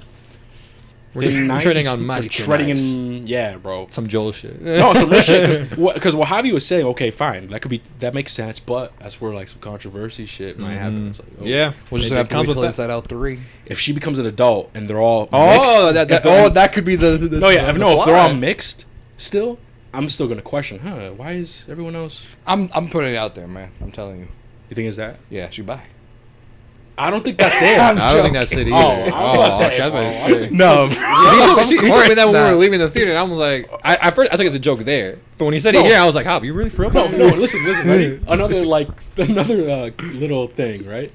Why is it that like with Riley's characters, they all have like their distinct visual shit, but everyone else they have like their hair It's the same, Yeah. and everyone's the same. Yeah, how come Riley don't got? How come their characters don't have All blonde? bone and All ponytail. blonde hair. Yeah, that's true actually. Fuck. What the That's fuck fact. going on here, girl? They got a lot of explaining That's to do. But this is just us fucking around. Yeah. Right? But with that being said, thank you guys so much for listening. We're gonna get into the spoiler section in 3, 2. There's no 1. way. All right, man. What? It's already long. It's gonna be already long, dude. I didn't even realize. What are we at? An hour and a half. Oh, dang. That's fine. It didn't even feel like that. I'm gonna be honest with you. It did not feel like that. It felt like Inside Out too. Yeah. Okay, look, spoiler section. So, okay, you said you wanted to mention something real quick, right? Oh, It was like, about the spoilers. Yeah. Oh yeah. Oh yeah. What made me give this movie like it was like not the moment where I said like this movie's officially better. No, it was a moment where I was like, all right, that bumped it up enough for me to raise it a point. You know. Okay. But it was when she was having her panic attack. Because W scene. yeah, I was like, oh shit, because a while back when I worked at my old job, one day I was leaving work early, right, and as I was leaving work early, getting a clock out, I had to go to like this back room where like management's at, right, real bullshit, right, Touch them. where you get like the training videos and all that bullshit. Back room for the back shot. Come here, Mario. Hell no. You want the promotion? Hell no. I know a way. I know a shortcut. Sure. Does he know what we're talking about? You want to climb the Infinite corporate work ladder. hack. What? What'd you say? You said I know the shortcut. Infinite work hack. Hey, But hell you know no. what we're talking about? Yeah, I know what I'm talking about. I'm just ignoring because I keep my train of thought about what I'm going to say. Oh, train of thought. You like that in the first movie? What? The train of thought. The train Oh of yeah, thought. that yeah. I'm saying, man, I love that type of stuff. It's the Pixar, bro. sarcasm. Don't you Yeah. remember the Elemental? How creative they got in that bitch. They know Oh, how to yeah, get that's creative, two. bro. That's two, man. That's props. That's I was two. giving them right. But no, I was leaving to go to work early, and I had to go to that like where they do all the training videos and shit, right? And there was a coworker of mine, and as I walked in, I was like, "Oh, what's up?" I said her name. I'm not gonna say her name now, obviously, right? But I was like, "What's up?" and completely ignored my ass. Completely ignored me, right? And I was like, "What the fuck? That's weird because like we're cool. Like, why the fuck you ignore me like that?" But so I just ignored it. I walked out. I clocked out. No, he said, nah, fuck that. I said, he grabbed me. I said hello. I said hello, bitch. No, say hi to me. Wow. Fuck that. Good morning, same back. Type shit. For real. But You forced her to say hi back, bro. What the hell? hell no. You do. But like I said, she ignored me, so I just walked out to clock out. I clocked out, and as I was just gonna leave, I was like, all right, she must be having a bad day. But then I noticed that her hands were shaking and shit, and I was like, what the fuck? And instead of walking out, I was like, hey, you good or whatever the fuck? And she basically saying like she ignored me. She didn't talk to me for like a good like 1-2 minutes or whatever the fuck. And then I was able to pick up. I was like, oh wait, because I know she has how do I go about it? She deals with shit like mental shit like that. Mental illness? Yeah, shit like that, right? Like depression, anxiety, like that. And what's it called? So I was like, oh, is she having a panic attack right now? And so then I just stayed there, whatever the fuck, right? I did not expect this. I did not expect this. I thought you were going to have No, panic attack for the girl ignoring you. Oh, no. What could I have done? Why did I say that? Why'd I say that? Hell no, She thinks you're I'm a a bitch. freak. She probably thinks I'm gay. He's at the he's at the gym pumping iron. Self-improvement. I'm a man. I gotta push myself harder. Push myself to my Tomorrow's limits. gonna be a hey, not a high. Maybe that'll work. He's picking up a girl, right? He's going on a date with a girl. He's like, hey Mario, I was here, babe. OMW. But it autocorrects to on my way. Capital O, exclamation point. Fuck! I meant to put on my way. On my way. Oh my god. She probably thinks I'm gay. No. Anxiety attack. I thought that was where it was going. What? Why? I was like, oh shit, Talking Mario, to females make him nervous. I was like, okay, Mario, sweet. But no, this man telling me how like he's okay. Go on. No, because like I saw that she was yeah, like your friend was having an anxiety attack. Yeah, that right. And so I was just like, I just was just there to comfort her, and I always wondered. I was like, damn, I wonder how that must have felt. And when this movie and Inside Out 2, obviously we see Riley suffer from an anxiety attack or panic or whatever the fuck you want to call it, right? And I'm just like, oh, and it made me understand what she was probably going through. And I was like, oh, okay. So you've never had an anxiety attack? You never felt some sort of anxiety, like, yo, bro, I gotta felt get anxiety, fucking- but never had a panic attack But or an anxiety attack. attack. Where like I'm like freaking the fuck out. No, I never had that. He's hulking out. That sounds more like Tasmanian Devil than it does hulking out, bro. Yeah, it does. From Looney Tunes. And he just Okay, right. You sound like Scooby. Really? Yeah. Okay, no. damn, all right, But that's yeah. crazy. That's what I'm gonna say. That's crazy. What? Okay, Inside Out 1. You never felt that type of shit? Like, do you even Like relate sadness with and that? happy. Yeah. Well, yeah, no shit. I don't know, man. I can't trust this motherfucker. I can't remember the plot for the first one. Oh, wasn't it that like The first- they deemed sadness to be an irrelevant emotion? Like, why are you even here? No, like You're just gonna keep fucking her shit up. Yeah, basically, yeah. But yeah, then yeah. they found like, oh, you serve a purpose. What in comes her with life. Yeah. sadness? No, what comes with happiness is sadness, type shit. Mm-hmm. You know what I mean? Like, for you to have like some happy moments, you need sadness. You know, like Just like for April it to be- showers just- bring just May so I said- flowers. What? April showers bring May flowers. I mean, sure. Yeah, I mean, I guess. Yeah. What I'm gonna say is like there can only be light if there's dark. There's always light at the end of the tunnel. No. No. That's not. No. Just no.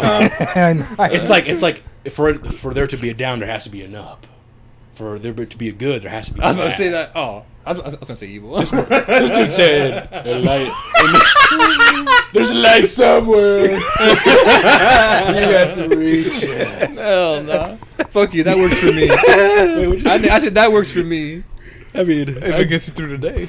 it's fine. But, no, but that's why I kind of fuck with that, because it's kind of true, man. Like, hey, like, you know, sometimes you just gotta be sad, man. Sometimes it's okay to be sad. Like, I don't know, man. That feeling just, and then her, also the suspense, like the suspense in the first movie, how Riley like runs away. Mm-hmm. That's more suspenseful than in this movie, where like, oh, she's in the hockey, and like, sure, she's having a panic attack and stuff. There's suspense here as well, and like suspense of like how the emotions are gonna get back or whatever. But I just think the first movie, when she ran away, I don't even remember that half. She runs away because she's like, no, I gotta go back, because they end up moving, and she leaves all her best friends, and she feels like out of place in her new school. And then her emotions, her ideas, because joy and sadness are like nowhere to be found. She's left feeling not joy or happy. She just felt like dead as fuck with the other emotions. And so they convince her, oh, how do we get her and make her happy without joy and sadness here? Well, the only way to make her happy is if we go back to where we were happy. And that's where like they make Riley fucking steal money and shit, right? They steal money from her parents, book a fucking ticket, bro, get on the bus by herself, and like, bro, I'm just, hey man, you gotta rewatch that, girl. You gotta rewatch it. Yeah.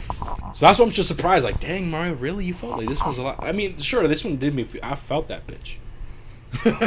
I felt that shit bitch. to my core. To my core. I would never say that. He thinks I would actually say that, like in a serious conversation. To my core. Yeah, like let's say I was just venting to you, and I'd be like, "Yo, how? Like, I'm just sad as fuck to my core." Look, he's laughing. No, he's laughing because he knows I would not say that. He would never say that. No, I would you never know, say you know, that. you know where that's from? The core shit, like to my core, like where me and Thiele came up with that, or where that came from. No. You know a guy named FaZe Banks? I've heard of him. Well, he's right. He's like so I'm not gonna say exactly similar to Hector, but like same personalities, kinda, not all the way, obviously, right? Okay. But like he's more like, he has hella tattoos, bro. He's all about skating, like, yeah, fuck yeah, blah blah blah. Yeah, that's Nah, Hector. right? Yeah, right. That's Hector. Like he would wear bandanas and shit. Yeah, that's whatever, Hector for right? real. But a Bandana long soda. time ago, this is years ago, he came out with a video where like basically like supposedly, right? Don't take me what I'm about to say as facts. Where like someone else kind of like backstabbed him, and he uploaded videos like, yeah, man, I just never expecting that. That shit touched through my core, right? Me and Thiele saw that. We were like, bro, some shit Hector would say. Never since, bro. They would like just roast. They would just roast me and think I'd say that. It's funny. And you know what's funny? Through Hector's perspective, it probably came out of nowhere. Like, what are you guys talking facts. about? And they had to explain this all to you. No, exactly. That's And how you I had feel. to, to be like, so you took this complete stranger and like just affiliated with me because he wears bandanas. No, 'cause Like Hector No, must have been because really like if confused. you don't know Hector, you look at him like, oh, he's definitely like an emo goth skater dude. You just called me a god. like straight up. No, you're just a gay boy. How about that? I'll take that. He'll take it. I know. He'll some take other it. shit would take- I know what you'd be taking. But either way, that's girl? why we say that like to my core. He's not allowed in movie theaters. Mario's banned from movie theaters because he just be groping everybody like, yo, let me cup a feel, let me cup yours, let me get yours. He goes through each. I go every row. I go every row. Hey, man, y'all know the drill. You know, like in sports, where the sports dude's running and like he's like giving high fives. So Mario runs through every aisle, just grabbing everybody's crotches like while running. Sir, you can't do that. Sir, you can't do that. Oh shit, my jaw. You're bad. Hey, yo. I'm not just smiling, laughing. Suck a dick, bro. Shut up! You both came in there like, bro, my throat's still sore. You gay fucks. Out of here. Oh my god. Hell no. You fuck out of here, No. That has to be another out of pocket. That's the HRV Hall of Fame. Because listen, we tread the line, right? We're treading on the line. We're like to the border. This motherfucker's just y'all gay fucks. What the fuck? I bet y'all emotions gay as hell inside. What the hell, Mario? Inside out, more like get inside me out. Dude. Inside out Get 3. inside me.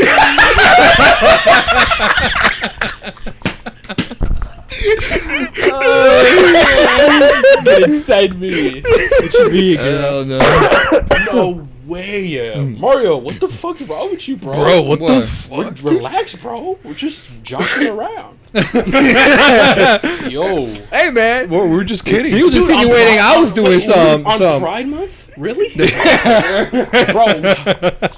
I'm not the devil. You are. That's crazy, bro. What the hell, dude? That's Mario, that's apologize right now. Fuck off. That's crazy. that's crazy, bro. That's border. That hurt to my core. We gotta.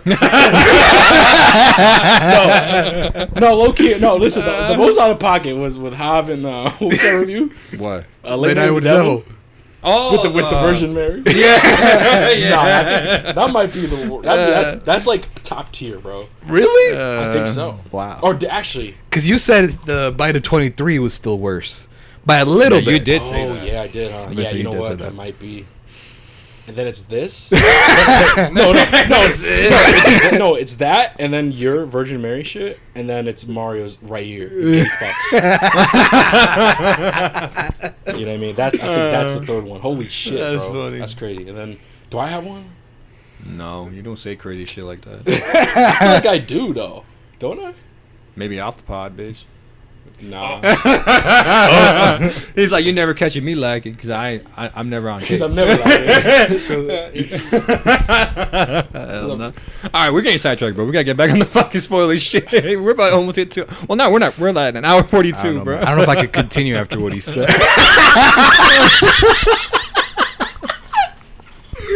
Oh my god! don't Now know you if know I- how I felt when I you don't said know that if- Virgin Mary joke, I huh? don't know if I feel comfortable with a bigot. With a bigot, I can't feel on Pride Month. Seriously, Oh my god. You know what I feel right now? Disgust. I feel disgust right now. I feel betrayed, Bro. Everybody hashtag cancel Mario.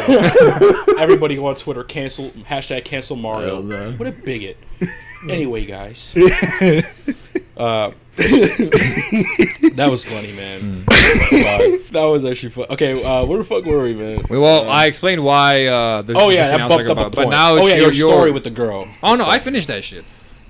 No, okay. That was the whole point of it. We were like, I was just interested. In, like, I always wonder how No, it yeah. felt like. Now No, yeah, we're the way anxiety was portrayed in this movie was like phenomenal, man. Like I'm pretty sure like that's like a proper representation of how it kind of looks like the Flash. Oh, you know what? That reminds me of what my brother said after the movie. My brother was like, "Yo, when anxiety was doing some Flash shit, that was raw."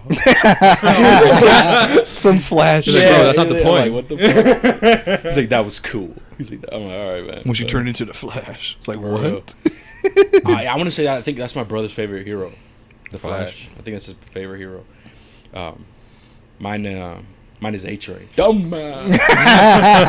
Speaking of that, guys, I don't want to get super side tangent. I finished The Boys season 3, and I know many of you guys were asking, when are we gonna?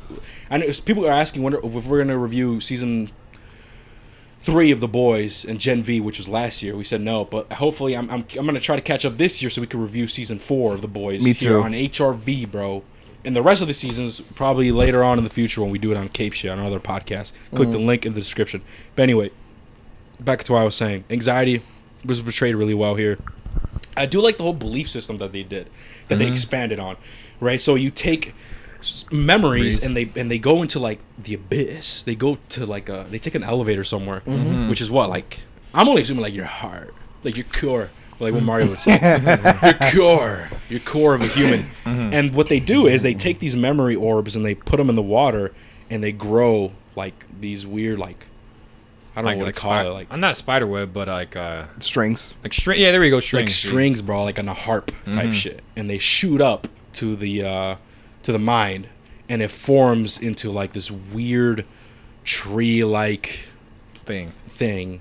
It was super weird. I don't know, but and that essentially is your beliefs. That's like whatever you believe in. Like, oh, I believe I'm a good person. I believe that, you know, that this movie is the best movie ever. Like those type of things. And so what happens is obviously Riley still has built up those beliefs as she's growing, and the issue is these new emotions come along because, you know, they just hit puberty, and the new emotions kind of rip out the old Riley. Anxiety does, I believe, right? Anxiety rips out the old beliefs of Riley and basically shaping their new person. And this is what I kind of like too, bro, because it is true. It is true, man. When you're younger, man, and as you age, you change, bro. And that's one thing that I did like that they portrayed, and how and also not only that, as you get older, right, you are no longer as innocent as you once were when you were a kid. You have more flaws. Whether, oh, I get jealous easily, I get angry easily, you know, I kind of hate myself sometimes. I make mistakes a lot, or whatever. And that's what I really like about the theme now, right? The theme of the movie essentially is how our life, as we grow and our experiences, it basically shapes us of who we are, and we should not be ashamed of that. It's just a part of who we are, and all the memories that we create, everything that we experience, it just shapes us. And that's what I really did enjoy, man, at the overall. And that's where, like, it hit me, right? But one thing that was also true and that hit me that I'm talking about, that I wanted to talk about, was when Joy was saying, well, I forgot what the exact lines, where she says, it's like it's a shot of just Joy. And she says, well, I guess happiness, or what did she say? Happiness is no longer, like, needed as much as you're older, or something like that. I forgot what she said exactly. But that line hit. Because I'm like, dang, you know what, bro? That's true. Let's think about it. As you get older and you know, you're stressing about bills, you're stressing about your career, you're stressing about your kids, your family. Maybe you're dealing with laws. You're dealing with, like, things that could really mess with your mind. Real life shit. How many times, like, you don't really experience happiness that much. That's why when you do such mundane things, like when we hang out and let's say it's a weekend, we don't got to review shit. So it's like, oh, we get a weekend off. So we just chill outside, bonfire, and we're just chilling and talking. But moments like that bring us so much joy. Yeah. Because we're like, we know next thing we wake up, it's like, all right, kind of somewhat back into the real reality. Like, all right, I got to take care of this, got to take care of that. Exactly. And that's why, like, little things like that bring people so much joy. As simple as, like, walking your dog. It's like, it might be 5-10 minutes, but it's 5-10 minutes where I'm like, nothing else really matters right now. I'm out with my dog enjoying the world. You're right. And that line that Joy said, I hit, because I'm like, dude, it's true. If we look at it, when we were kids, man, we have no pressure, all those emotions that were suppressed, right? The disgust, the fear, the anger, the joy. If you think about it, man, all those emotions were so potent as we were kids. We would be easily scared of things. We would get angry easily, tantrums. We'd be happy most of the time, just fucking around, goofing around. And same thing with disgust, like, oh, we don't want to eat our vegetables. Like, that's how I was growing up, right? Yeah, I hated like broccoli. that type of stuff. But as we get older, those specific emotions, they do get suppressed, and they only come out when not that much, and everything else takes into place, right? And that's one thing that I did like. I like that theme. Is like, you know what, that is kind of true, man. I mean, how often do you get angry? You know what I mean? How often do you feel scared? Yep. How often do you feel happiness? And that's the part where it's like kind of sad. Mm-hmm. You know what I mean? It's not that often. And that's how they portrayed it in this movie. And it's like, dang, bro, that's facts. And obviously, by the end of the movie, they get back, right? And obviously, Joy and everyone else have kind of accepted that, hey, these are new emotions that are going to be taking the reins, basically.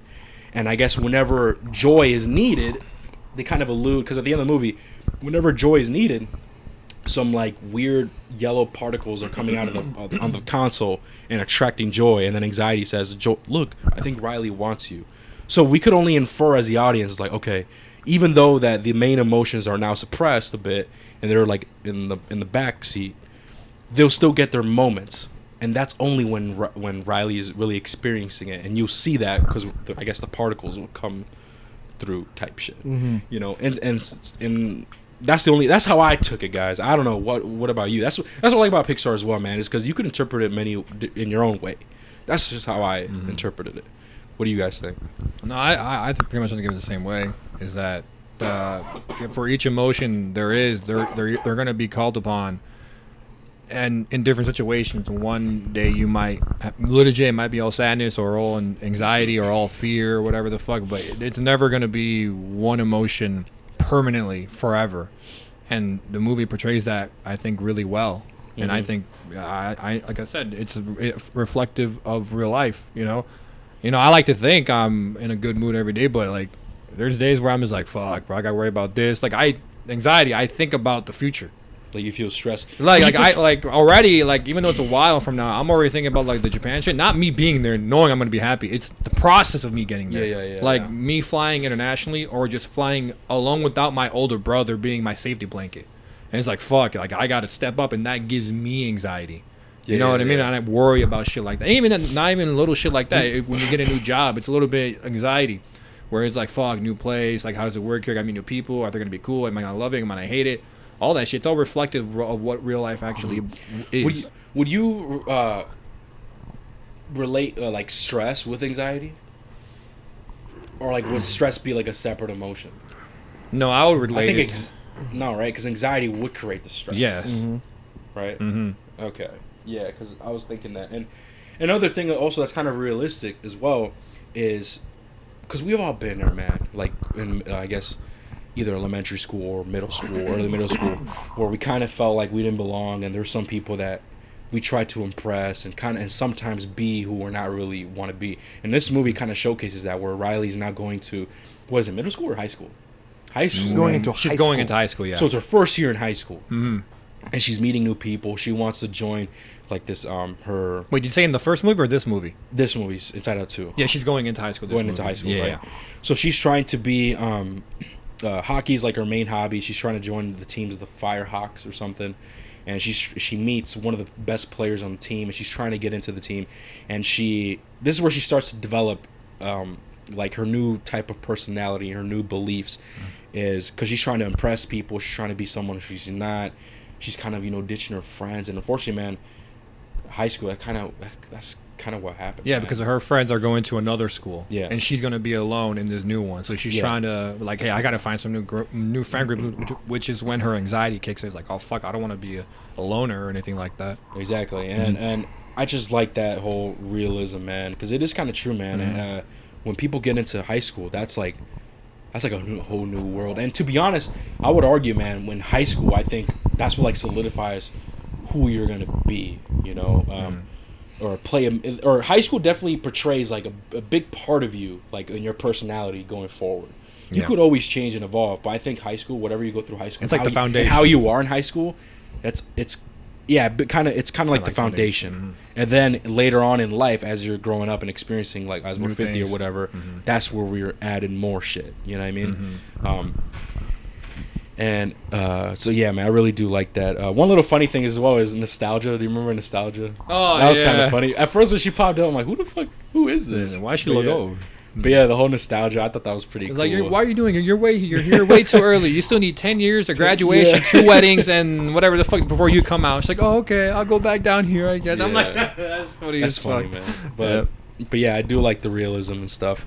But I don't think there's anything else that we could really explain in the spoiler section. We can't really give a breakdown because it's really self-explanatory, man. We pretty much summed it up for you guys, and just like the first movie, they end up realizing, hey, these emotions are good, and we need everybody to function. You know, and the whole overall theme is, it's okay to be who you are, and it's okay if you're imperfect. It's okay if you could be selfish sometimes or whatever. It's just who we are. And I definitely do enjoy that. What else do I want to say? Is there anything else you guys want to add? No, I think that's it for me. I've been quiet this whole time. I don't know if I want. You don't want to say nothing? No. Y'all pretty much touched on everything too. Favorite scene? You have a The favorite? anxiety attack scene. The anxiety attack. That was your favorite scene? Yeah. I do like It's how the one- I it's like how her friends. It's funny because came if you over. think about it, it's kind of like you already know or you expect it. Every single Pixar movie has the scene. There's a lot of scenes in a movie, but the Pixar movies always has the scene, which is the scene that is like the emotional scene that's meant to make you emotional, like gets you to hit you, right? Or the ones that make you cry or whatever, right? Every Pixar movie has the scene. So the whole time I'm like waiting, I'm like, okay, which one? When's the scene gonna be? And it's always at the end of the movie. It's always in the third act. So I know I have a long way to go, but I'm like, I wonder what they're gonna do. And the scene was the anxiety attack scene, about how anxiety is holding on to the control board, that thing, and like she can't let go, and like it's just going crazy. And it's not until Joy comes in and tries to calm her down, and basically tells her, you need to learn how to let go, because you're not making it better. And she eventually does. That's my favorite scene of the movie. I really like that scene. What about you, Mario? Yeah, same one. Yeah, I think that's the definitely highlight. But listen, I know it's a long pod, but we're not done.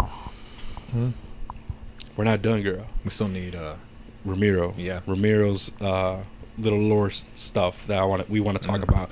But anyway, guys, that's pretty much it, man. With the Inside Out. If you guys want to stick around to know some Sonic lore from one of our supporters, Ramiro, shout out to you, bro. Feel free to join. But if not, that's all right. We appreciate the time. We appreciate your time. Thank you guys so much for listening. And we'll catch you guys in the next one. Take care. All right. So, okay. Let's get into Ramiro, man. Shout out to you, Ramiro. And also, Ramiro, I saw that you also commented about Summer Game Fest stuff. I'm actually going to read this out, bro, on the Xbox Showcase pod. But yeah, let's get into it, because he wanted to talk about some Knuckles stuff, and he wanted me to break down some stuff. Oh, okay. Wait, actually, this is I read the Mad Max stuff that you sent, right? Yeah. And then I'm just trying to find, because I think he sent through email. He was just and also, yeah, he also said, Hav. What do you say? I'm trying to find it. I think I remember this. I'm trying to find it, man. He says, okay, let the yapping begin. This is him trying to, explain himself. Also, man, why didn't Hav come review the Knuckles? You got to throw toilet paper at his house or egg his house as punishment. LOL. JK. Yeah, that was funny, bro. You want to respond to that, Hav? What would you do if you actually egged your house, Hav? You saw him out there. You're like, If what? I saw Hector egg, No. Oh, wait. Yeah. if he egged my house, Yeah. I'd probably break his consoles again. Oh, hell no. Notice I said again. You broke my consoles? Yeah, what did you break his I used to for? break your What? toys, Yeah, but not my consoles. but you don't have toys anymore Yeah, but you said again, though. because I used to break your shit in the past. But you said I'll But break not your my consoles, again, though. But you used to have toys. I used to break your toys, but now those toys are not your prized possession no more. It's Yeah, I these know, consoles. but like the sentence you said, I'll break your consoles again, meaning like you've done it before. No, I've broken something that's possession of yours before. Yo. Hell no. All right, listen. All right, let's get this, because he sent me an email, but he also wanted to says he said he'll give Knuckles a 6 out of 10. It was okay at best. I like the Easter egg. Surprised you didn't mention Logical person. Knuckles' cowboy hat, and that's true, bro. I forgot about that. And then remember the cowboy hat that he wears in the show. I remember. In the very end, like he just has like a cowboy hat. Okay. In the hotel. He says The cowboy hat is from an old OVA, original video anime, from a 90s anime of Sonic the wow. Hedgehog. It was loosely based off Sonic CD, where Sonic fought Metal Sonic. Personally, that was peak Sonic anime, especially in the 90s. Sega had a missed opportunity to make an anime series of the Sonic in the 90s, but to be fair, Sonic was brand new of lore. The adventure games branched that further. I'll send a link if you're interested in watching the anime. No need for review. This is an automatic 10 out of 10 for you and Mario. and I'm like, dude, that's right. I do remember this. It's what he said. It's like an anime type of Sonic show. And let me see if I can pull up some footage for you. Let's see this. I'm trying to. Hold on. So yeah, it's just an look. See, Oh yeah. it's like an anime type of show. I remember I knew about this and I knew where the hat came from, but I never seen this show. The only show I remember seeing was Sonic X. That's the one you said I was on Netflix, right? That's yes, I believe that's. Yeah, on I added it to my list. Did you? Yeah, when you told me that, right then and there, I added it. Dude, I like that show. I think Ramiro was telling me how the Japanese version is less censored. That the U.S. version is more censored and stuff. Okay. So yeah, I guess should I just let's see Ramiro. Let me see what you got here, bro. I guess I'm gonna just read this out. Basically, Yeah, go ahead. Or do you want Mario to read it out? Hell no. Do you want to read it? No, you read it. Why not, girl? Because you're the one that shouted him out. You already have the phone out and everything. Well, I'm just asking. Bro, he's like so defensive. No, bro, you know I can't read. What the fuck? Like you read it. He bro. didn't have to say that. Like bro. what the fuck? I trusted him with that too. Yeah. That's funny. I just want to see Mario read it. Hell no, that's funny. Come on, Mario. Just, buddy sounded like Metal Sonic. Like, What? he sounded like Metal Sonic if he reads it. Hell no. But, I don't know what he sounds like. Oh my god. What you mean, Mario? I don't know what Metal Sonic sounds like. Nah, it's just a joke. It doesn't matter.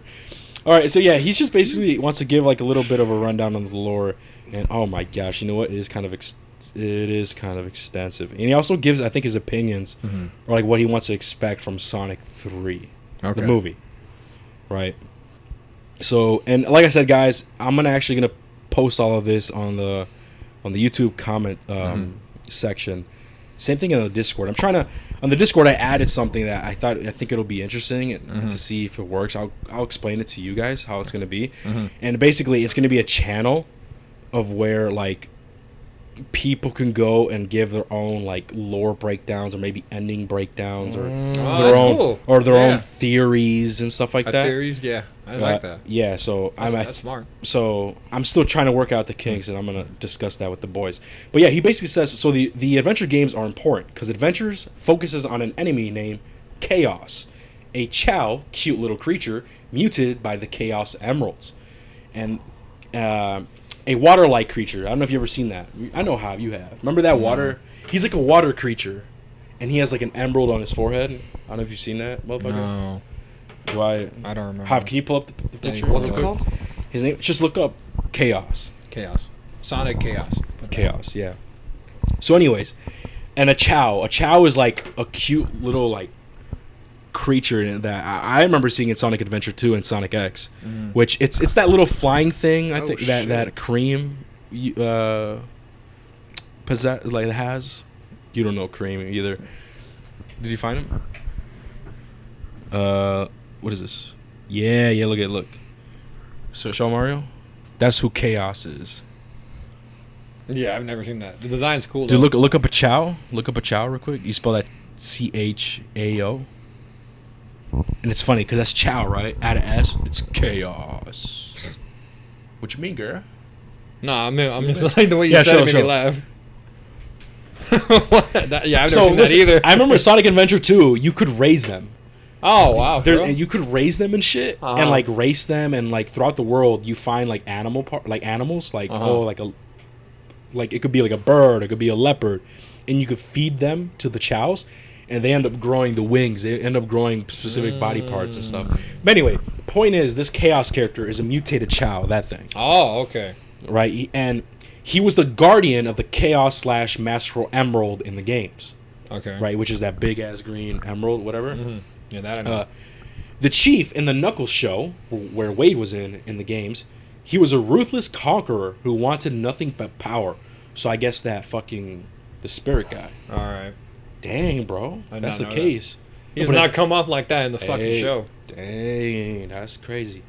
He will kill to get anything in his way. His daughter, Tikal, was the voice of reason. She met Chaos and wanted peace for the future, but her dad found out what the Chaos Emeralds can do and raided the shrine.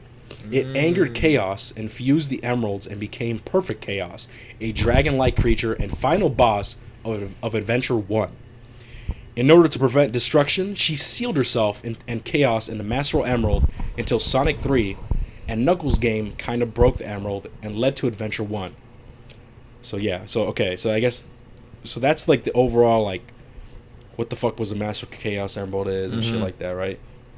So now he says, now Dr. Eggman's grandfather, Dr. Gerald Robotnik, creator of the space colony known as the Ark, wanted to cure his granddaughter Maria's disease. Oh yeah, I remember you telling me about this. He asked permission the United Nations to cure his granddaughter, but the United Nations used this as an opportunity to create Project Shadow, the idea of immortality. Gerald Robotnik refused because he didn't want to play God creating biological warfare for Gun, but used this as an advantage to create medicine. He needed the Chaos Emeralds to replicate the power and vessel to hold the power. He traveled to Mystic Ruins and saw a mural depicting perfect chaos, and the first prototype ultimate life form was created, the Bio Lizard. Who the fuck? I don't know who this one is, the Bio Lizard is. But the Bio Lizard was a success but flawed. It was growing exponentially crazy and started to decay a bit. It needed a life support to sustain the Chaos drives in an attempt to replicate Chaos Emerald's energy, and had the inability to walk. Also, the Bio Lizard was also to be violent, so they created a secret room in the Ark, and basically the Ark, bro, is like a huge ass big space station, like a big ass, like, you know what I mean? So they created a secret room in the Ark and built a replicate shrine of the Master Emerald for the Bio Lizard. Robotnik created another life form, more smaller, based on a mural he saw on Angel Island and hidden palace zone of a supercharged hedgehog fighting an entity. Supersonic versus Dr. Eggman Robot. So I guess that's what that was.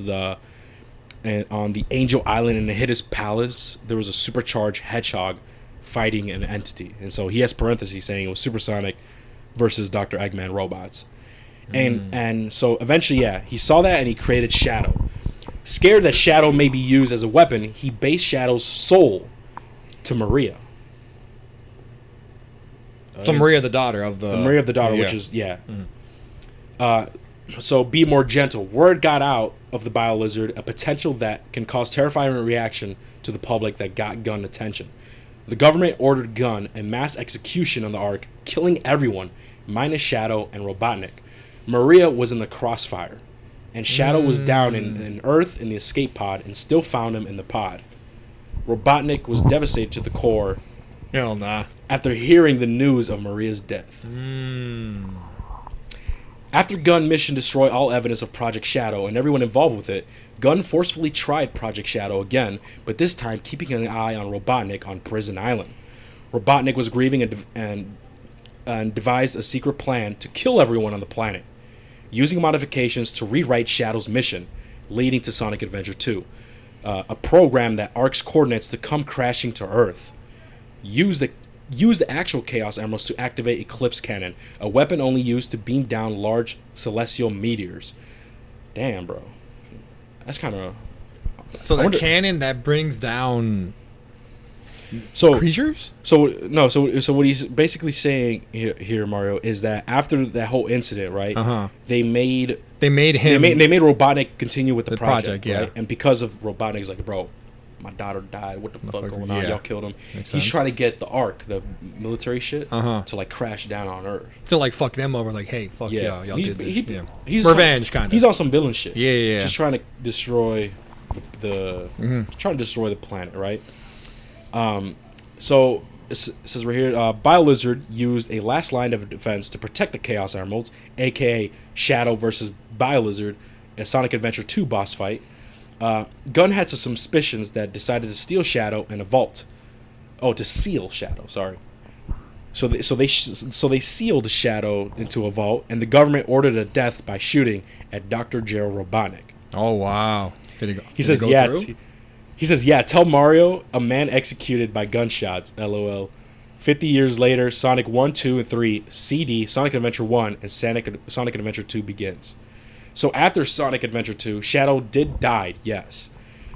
Made the ultimate Vegeta sacrifice. The original story was that Shadow was supposed to stay dead, but the next mainline Sonic game was needed.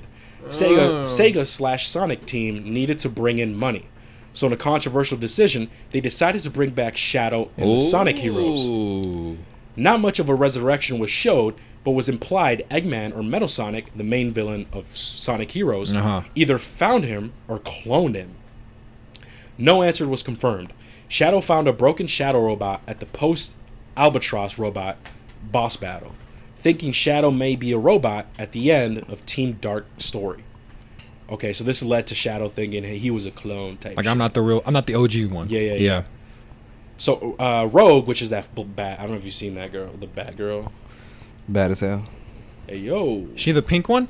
That's Amy. Never mind. No, the other bat. No, Rogue is the one that looks, it's like a bat. Yeah, no. Rogue found an army of Shadow robots, potentially an army for Metal Sonic.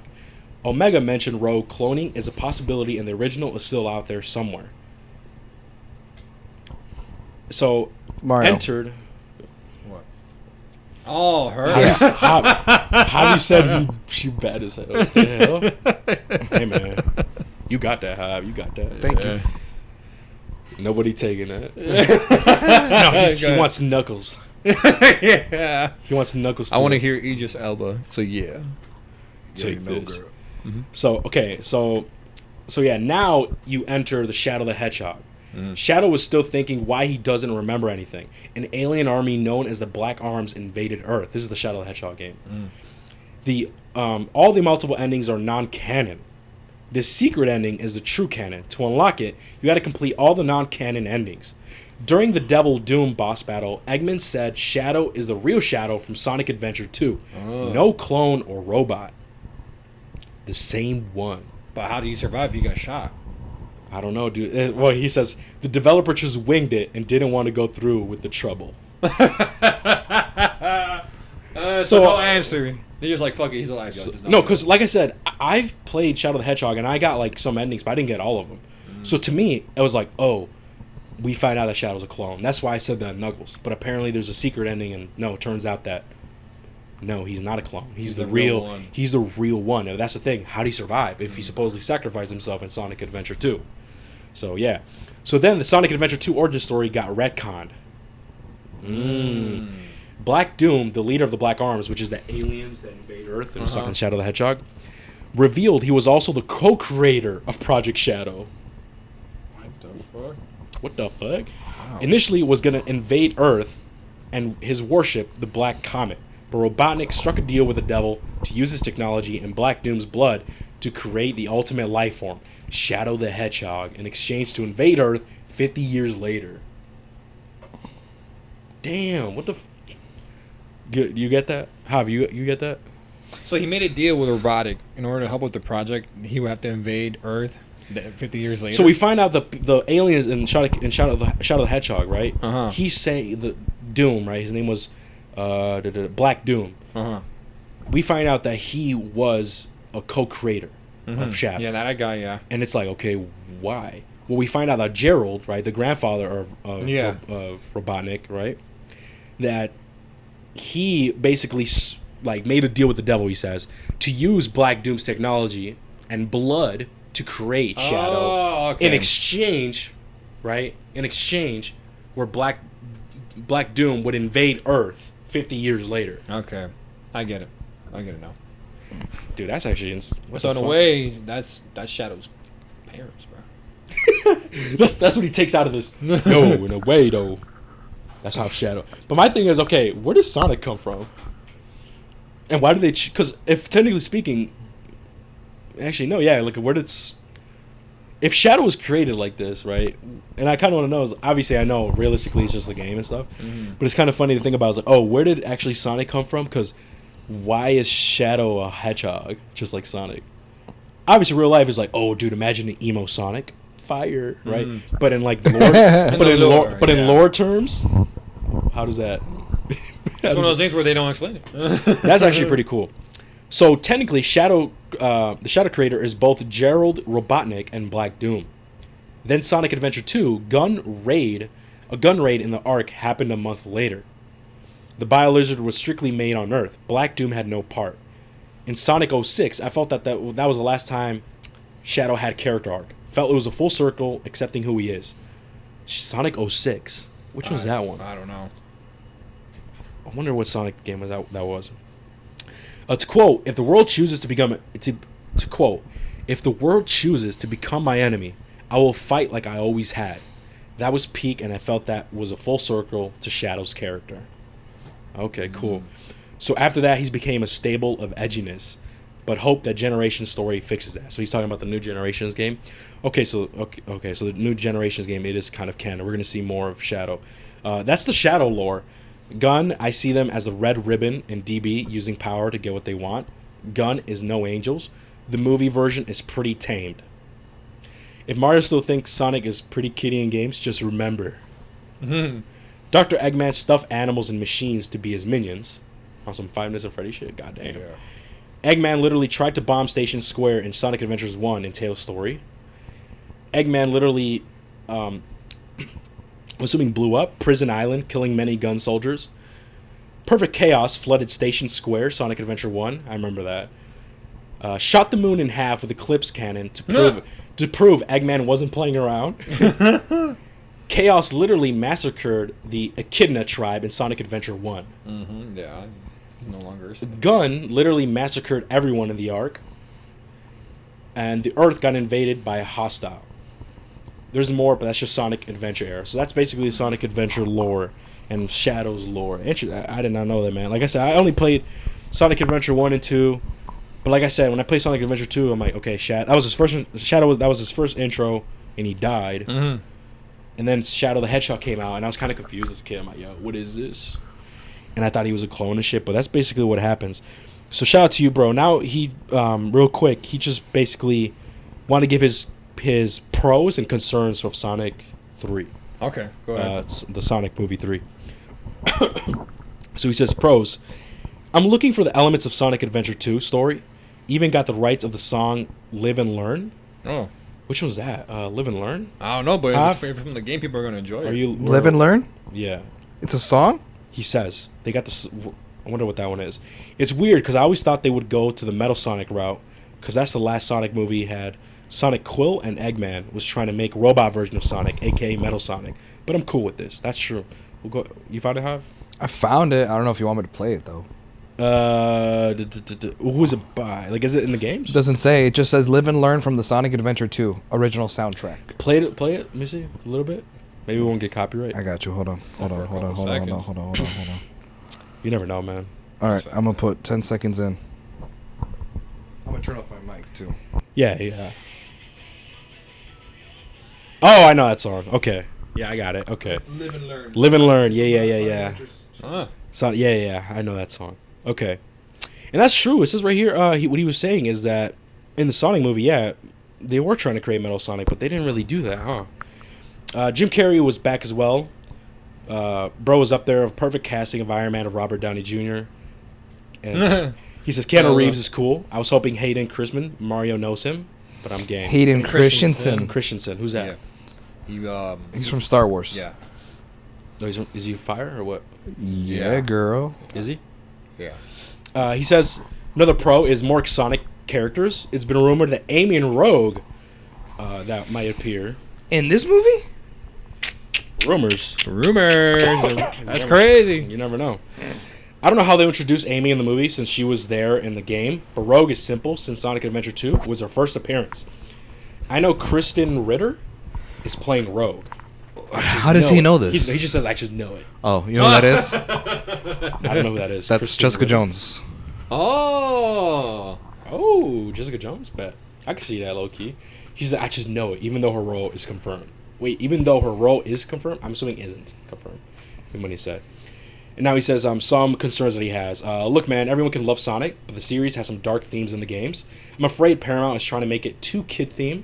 Sonic Adventure 2's may have been rated E, but come on, anyone can see how crazy dark the story is. Even a kid knows. You can't nerf Maria's death. It's essential to Shadow's lore. Sure, don't make it graphic. Make it implied or an on-off screen death. Same with Gun raid on the Ark. Movie got to be at least PG-13. PG won't work unless we're living in 70s. So that's one concern. That's facts. Another concern is the runtime. Sonic Adventure 2 is pretty long. Got to go from city escape, prison island, Egypt, inside Egypt, base to get to the space and going to the Ark. To me personally, I wouldn't mind a 2-part movie. Would you like that? A 2-part movie? Would you like that though? At an expense of getting the lore right. Yeah, I would. Yeah, all right. Fuck it. I would. If the first part's fire, come on now, girl. Come on now, Shadow. Come on. I want a 3-parter. I wouldn't mind a 2-part movie. It's a lot to take in, but I don't want Sonic 3 going short or Zack Snyder Justice League 4 hour long. That one was long. Yeah. Remember that? Yeah, I remember that. Or we took a break on that one. Yeah, we did. I just hope I'm wrong with this. I love Sonic 1 and 2. If they're making Sonic Adventure 2 style Sonic movie, gotta make a good one as they can. Because Sonic Adventure 2 is peak definition of Sonic storytelling. No Sonic game come close to beating Sonic Adventure 2 story. And then he says, his other concern is humor. I'm not saying humor bad. I just don't want it like Knuckles filth humor or Love and Thunder humor. That's facts. Because I'm not trying to hear a joke of Gun. I'm not trying to hear a joke of Gun gunning down Maria saying, that escalated quickly. Or strike 3, you're out. That's facts. Keep it a bit minimal. Just don't use it in a serious situations. But to be fair, I got to see the trailer to see my thoughts, but that's just pre-thoughts. I do love the logo. Our logo. I'm the assuming- Sonic. Yeah. And that's pretty much it, man. That's all he had to say. Shout out to you. But No, yeah, his pros and cons are. I think kinda they're very saw that. valid I concerns agree, and shit. man. I agree. If it's like, I'm surprised because I guess we're gonna be honest. He's a hardcore Yeah. Sonic fan, right? Hell yeah. I'm surprised he enjoyed it, the Knuckles show, a bit more than us. That's interesting. I mean, he thought it was okay, but that's still facts. But it's still better than us. yeah, right? I know. It's still better than us, yeah. You know what I mean? But yeah, I mean, I definitely do agree with his takes, man. I appreciate the lore breakdown. That's definitely a lot more insightful, especially when we go see the movie, man. We definitely gonna review that one. I'm hoping I kind of forget it. That way I'm surprised because now Oh, I kind yeah. of know what to expect. Yeah, but in that way you could actually maybe critique a little bit more. But dude, the last movie, Sonic movie, was fucking banger, bro. I fucking love that movie. That one's fire. But yeah, his concerns, I definitely agree, man. Like, I hope they don't make it too like kiddie friendly with this shit. But to be honest, man, the first 2 movies, they were big and they were mostly catered to a little bit to the younger audience. So I think that's what's gonna happen. They're not gonna show a gun killing innocent, killing people. They're not gonna show Maria getting murked and stuff. I don't think so, but hopefully it's done well, man. If anything, I hope that this movie, the next movie, it's like the same as like how I felt with Sonic, the previous Sonic movie. I hope it's like that. But if it's better, hey, let's get it, man. Then there's definitely a chance for them to improve upon it. You know what I mean? They can still do Maria's death scene as if they kill off Maria, right? Well, Yeah. you know what I mean? They just can't get graphic with it. Yeah. At the end of the day, they're aiming this shit towards kids. What if you get a Sonic movie from like Shadow the Hedgehog, where like Black Doom and like the aliens invade Earth and shit? I feel like that's too dark. What would you want? The Shadow a movie about Shadow, right?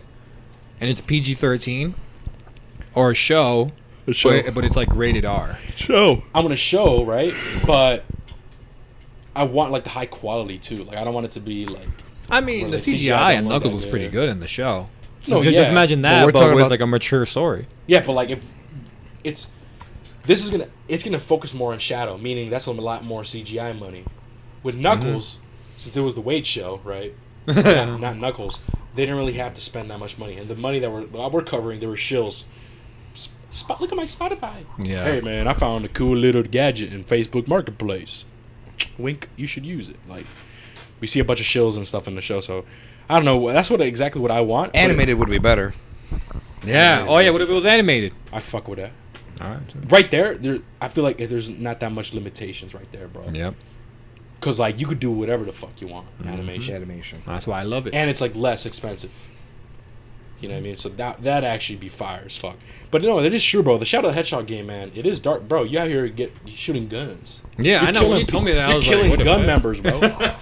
Like, whenever I see Sonic games now, I'm just like, Oh, I don't think I showed you. Don't you remember? And I told you in the Knuckles review. Oh, I'm gonna show you. Yeah. Fucking. Oh yeah, you did. I You never did show You you. never did. I'm gonna show you for now right. because we're done with the pod. All right. Because it's fresh in my brain. But yeah, that's pretty much it. That's pretty much the Shadow breakdown. That's the fucking Inside Out 2. Ramiro, I did see your message, bro, talking about the Summer Game Fest. We will. we appreciate it, bro. Yeah, For we'll real. talk about that in the Xbox showcase, probably at the end of the pod. At the end of the pod, excuse me, I'm losing my voice. But with that being said, guys, thank you guys so much for listening, and we'll catch you guys in the next one. Take care. Peace. See you.